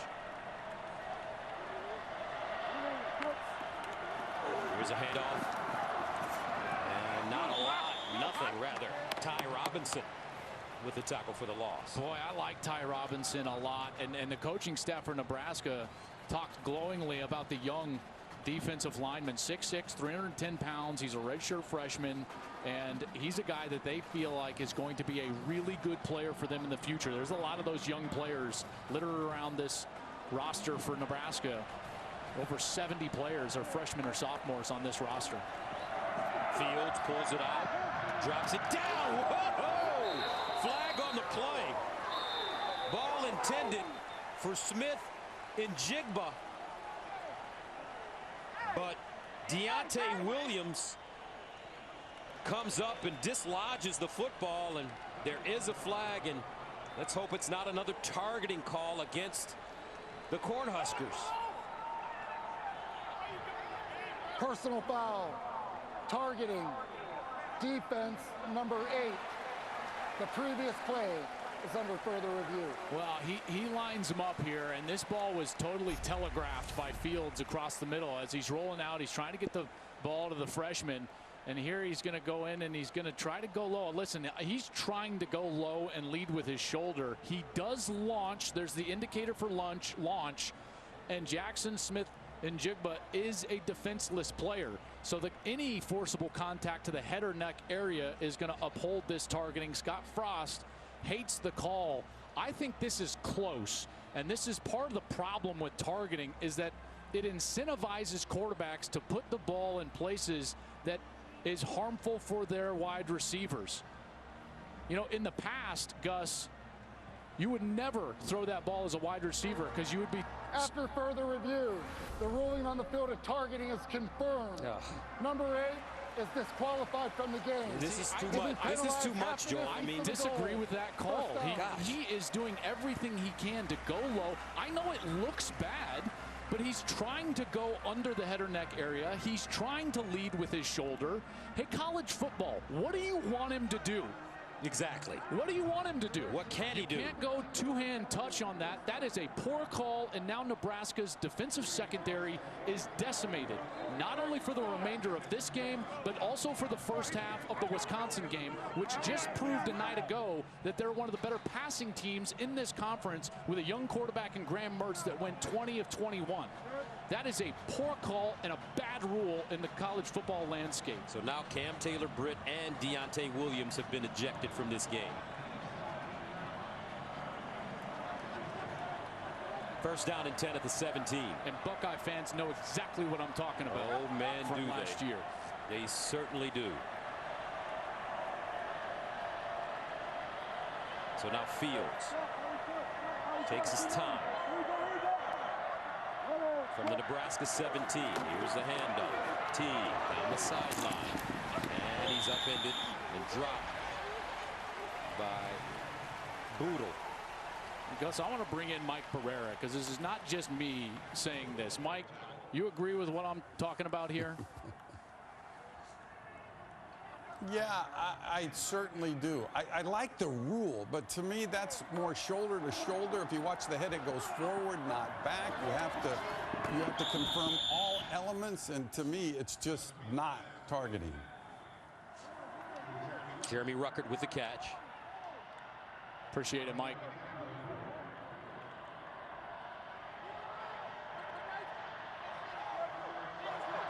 First down and goal at the 5. Fields rolls out, throws it, incomplete. Smith in Jigba, the intended receiver. I do not think he got a foot in down, and no, he did not. He was trying to, and very athletic. He was the number 5 overall wide receiver in the class, a 5-star player. You look as he's trying to get that, well, control. He may have gotten that foot in. Goodness. That looks like a catch and a touchdown. They ruled it incomplete, but that was clearly a touchdown. No doubt about it. No doubt about it. And the hat being off to the official signifies that he felt like somebody stepped out of bounds. The and maybe ruling on the field is an incomplete pass. The previous play is under further review.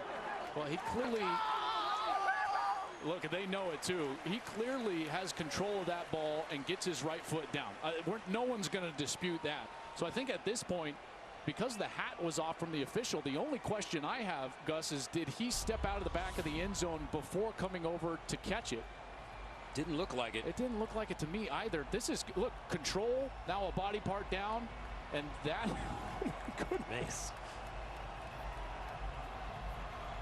Touchdown for Ohio State. And then I guess, listen, we do have to.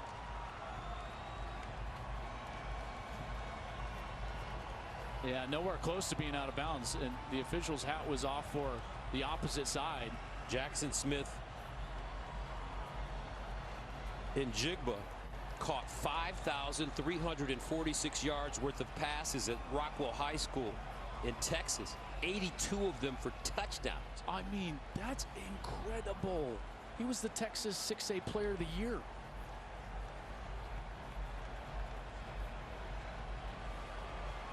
I mean, he has been impressive. Fields took a little pop at the end of that to get that ball to the back of the end zone, but he's been doing this in fall camp. Do you know he was the first true freshman to have his black stripes? See, at Ohio State, they put the black stripe down the middle of the helmet, and you've got to earn your way onto this roster and within this Buckeye family. He was the first true freshman in this fall camp to get that black stripe taken off.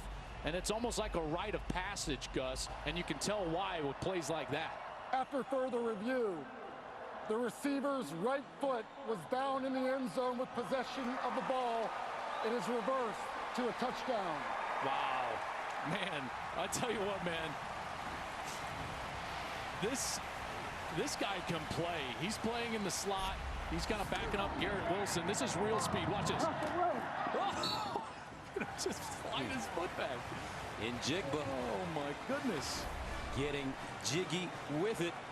44-17. Ohio State extra point is good.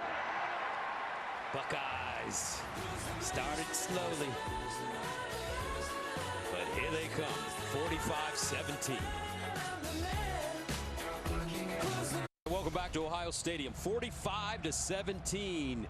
Freshman Jackson Smith in Jigba with his first touchdown of his Ohio State career, and man, will people remember it. Just a spectacular grab by the freshman from Rockwall, Texas. And Belt to bring it out of the end zone.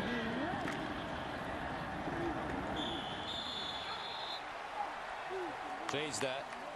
Ramir Johnson bringing it out of the end zone. Well, we've seen this defensive line play well, haven't we, partner, including Haskell Garrett, and that's why our moments of protection brought to you by Allstate. Get better protected with Allstate. You've never been in better hands. Those hands of Haskell Garrett have been active. Obviously suffered that very scary incident in August where he was shot through both cheeks. He's back. He's on the field. Thankfully, a huge blessing and dominating, and the senior has played awfully well and been a disruptive force for Ohio State. So first down at 10 of the 19. Now McCaffrey back in at quarterback for Nebraska.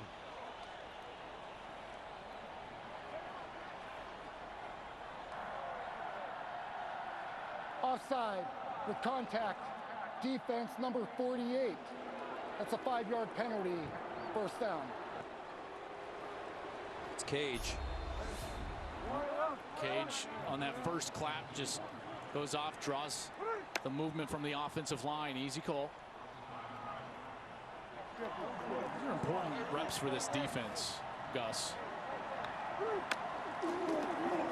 And McCaffrey rolls out down the sideline. First down as he picked up 6 when he needed 5.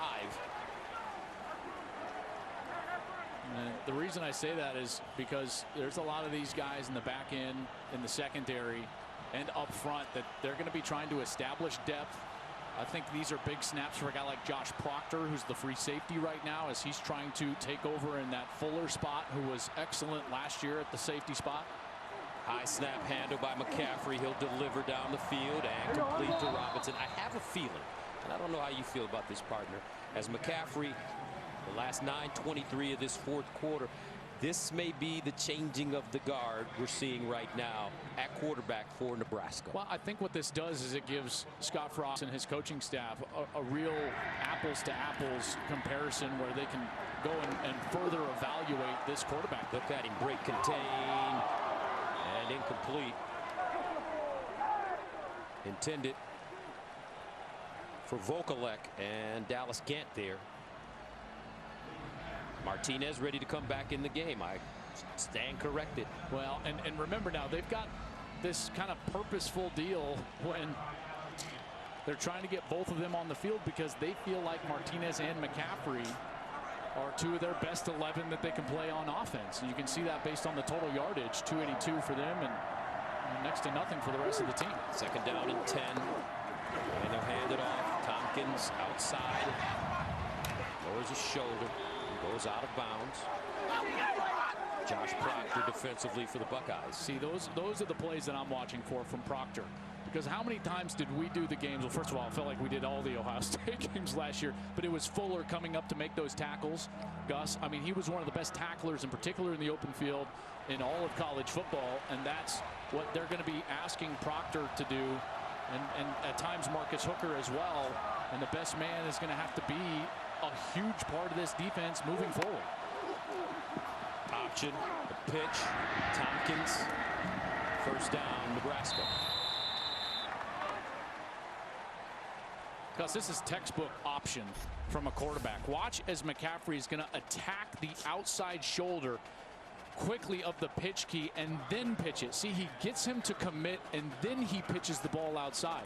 He didn't stretch it out and run, you know, side to side, if you will. He goes to the outside shoulder, gets him to commit, and then pitches the ball. He'll run it this time. With space, lost it. Ohio State, they have it again.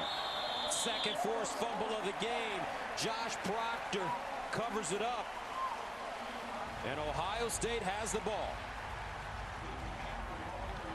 Beautiful job of hustling into the football from this defense. It looked like it was Dallas Gant, number 19, who knocked it out. Yeah, there's his right hand. He goes in, hits McCaffrey.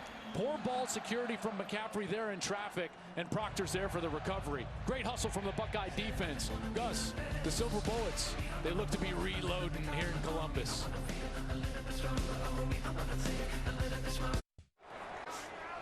And don't forget, you can find all of Joel's Breaking the Huddle content, including his weekly top 10 rankings at foxsports.com, the Fox Sports app, and CFB on Fox social platforms. What do you have going on this week, partner? Well, I'll be breaking down a lot of this Big Ten after their first week back in action. Who are the contenders? Who are the pretenders? And it's Sermon.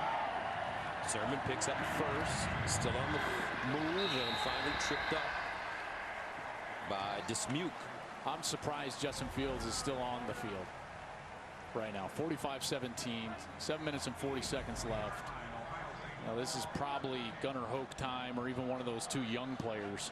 Last thing you want is for, you know, Fields to have to take the ball, get caught up in a weird hit. You know, their national title hopes rest on the shoulders of number one. Let's not be mistaken. We talked a lot about other aspects of their team. The reason that they have national title hopes to begin with is because of Justin Fields. Sermon. Miller with the tackle. I mean, they've got other backups out there. You've got Matthew Jones, number 55. He's in the ball game at left guard. You know, I think that this is clearly going to be time for them to drain the clock, try to establish the run game, which, based on their running back production, has not been great with Sermons and Teague. And I think you can certainly do that with a different quarterback. 2nd and 7 at the 43. Sermon. And Sermon dragged down from behind after a positive gain. And that's Ben Stille. Good sign for Nebraska. Stille back in the game. This defense gave it everything they had. They did. Let's make no mistake about it. This is one of the most talented offenses in the country. Right up there with the Alabamas of the world and what they're doing right now. Clemson, what they're doing. You know, this team is absolutely loaded on the offensive side.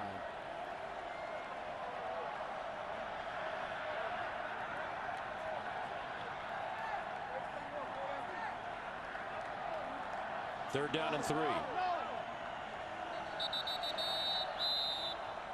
Delay of game. Offense. 5-yard penalty. Third down. This is that situation I wish someone else was in at quarterback. Obvious passing situation, 45-17 inside of 6 minutes. Just hope Fields gets the ball out of his hand quickly. They're in that empty set, which would suggest that that's the case, and now they'll just go with Sermon in the backfield with him. Third down and 8 at the 42. 5:26 and counting remaining in the 4th. Fields. And Fields bottled up and taken down. Sacked by the Huskers. Casey Rogers along with Garrett Nelson. And that may be his final play of the game. 4th time Fields has been sacked today. And that was something that this Nebraska defense had to generate more of, which is a pass rush. They only had pressure on 29% of opposing quarterbacks dropbacks last year. That was 11th in the Big Ten. Just not good enough to play at the top end of the conference or compete for their division. And they've certainly been better here today against Ohio State. So that brings on Drew Chrisman. Remember, he had 5 consecutive punts downed inside the 6-yard line against Michigan State 2 seasons ago. He was a player of the game. They say Chrisman is a pro in waiting. So is Haubeil. 45-17.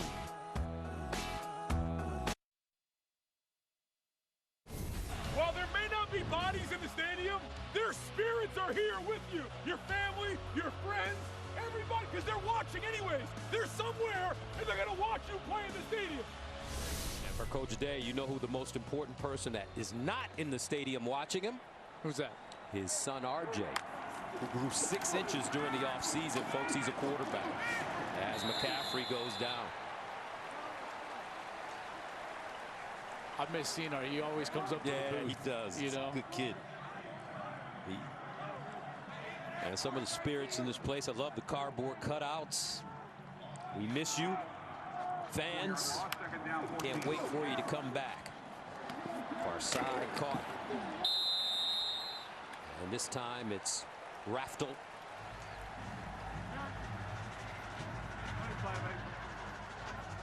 I've been impressed with this defense after the first series. Nebraska went right down the field.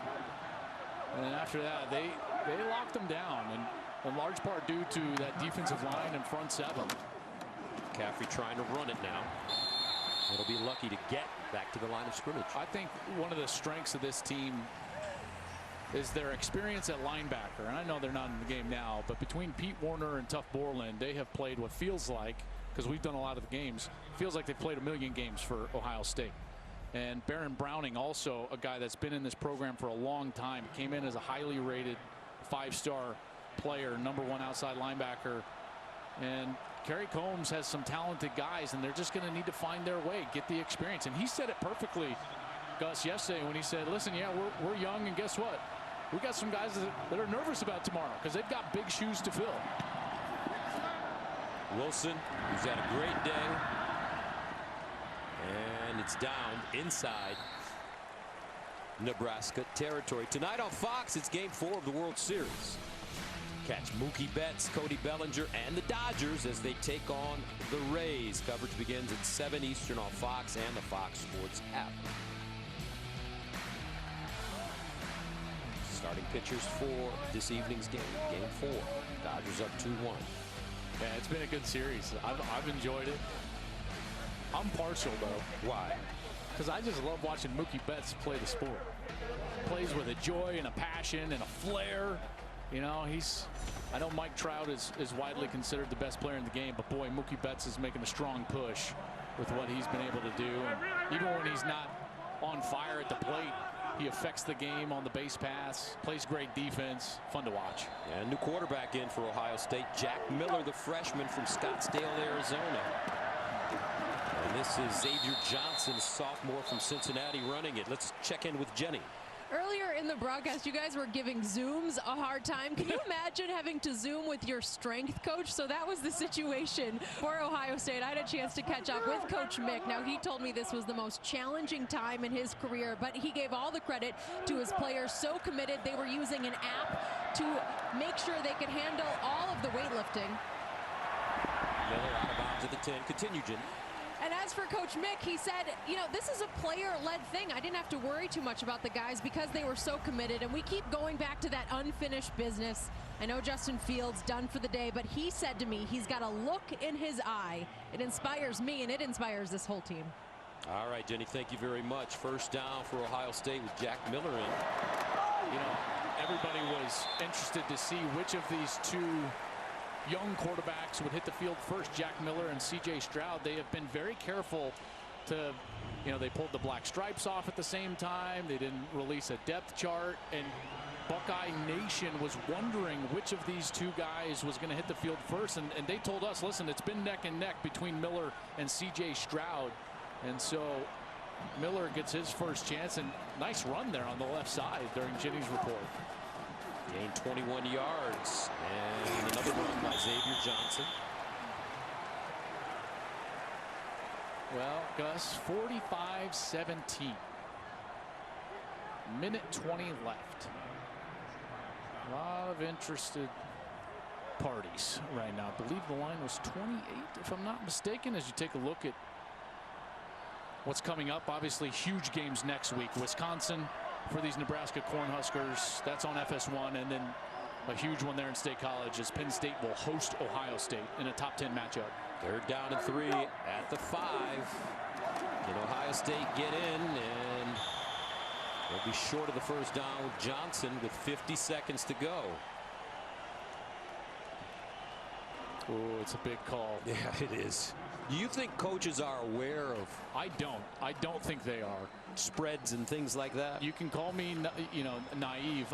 Coaches never look at that. As a player, I never understood. Not only understood, I never even realized what they were. But I think they're trying to get some young players good experience. Fourth down. Touchdown, Ohio State. How about that? Exhilarating feeling for a young player as Jack Miller keeps it and gets his first touchdown as an Ohio State Buckeye, the 4-star from Scottsdale, Arizona. Nice quality drive there from the young quarterback as his star mentor looks on. 51-17. Ohio State. Buckeyes started slowly. And once they got their rhythm, it was Katie bar the door. 52-17.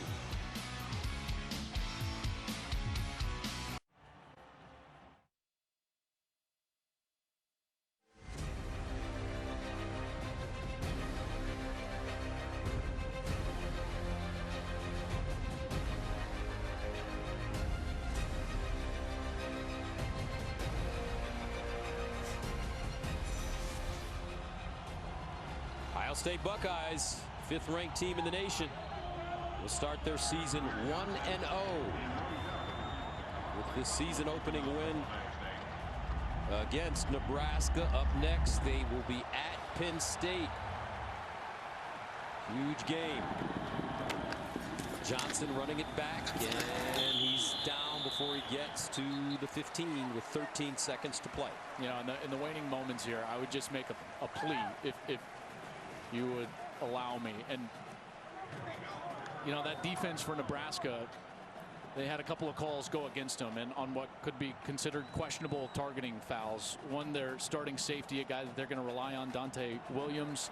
The other, a corner, Cam Taylor-Britt. I think both of them could be reevaluated, but certainly the one on Williams. And I would just make a plea that the Big Ten office take a look, because that's far too penal on a bang-bang play, in particular when he did everything that he possibly could to try to prevent that targeting from happening. I just don't think that he should miss the first half of the Wisconsin game. McCaffrey dancing around, drops it off. Brown running and picks up a first down, and that may be it.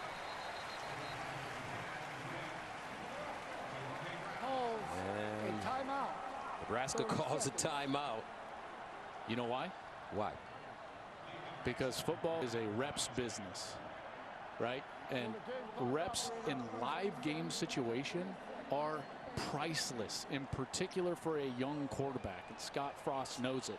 You never know when a great learning opportunity, coaching opportunity can arise, and maybe it can arise in the last snap of the game. You just never know. Scott Frost has number 7 in the game at quarterback. Luke McCaffrey, you know, there was another number 7 that was a great quarterback at Nebraska. Yeah, all Scott has to do is look in the mirror. That's right. Scott Frost wore number 7 at Nebraska. Did Crouch wear 7? I don't remember. I don't remember. I think he did. Clock operator, please reset to 3 seconds, please, and thank you. 3 seconds. As a young man that grew up in Colorado, I believe I saw a few times number 7 as Eric Crouch running around. Heisman Trophy winner. Yep.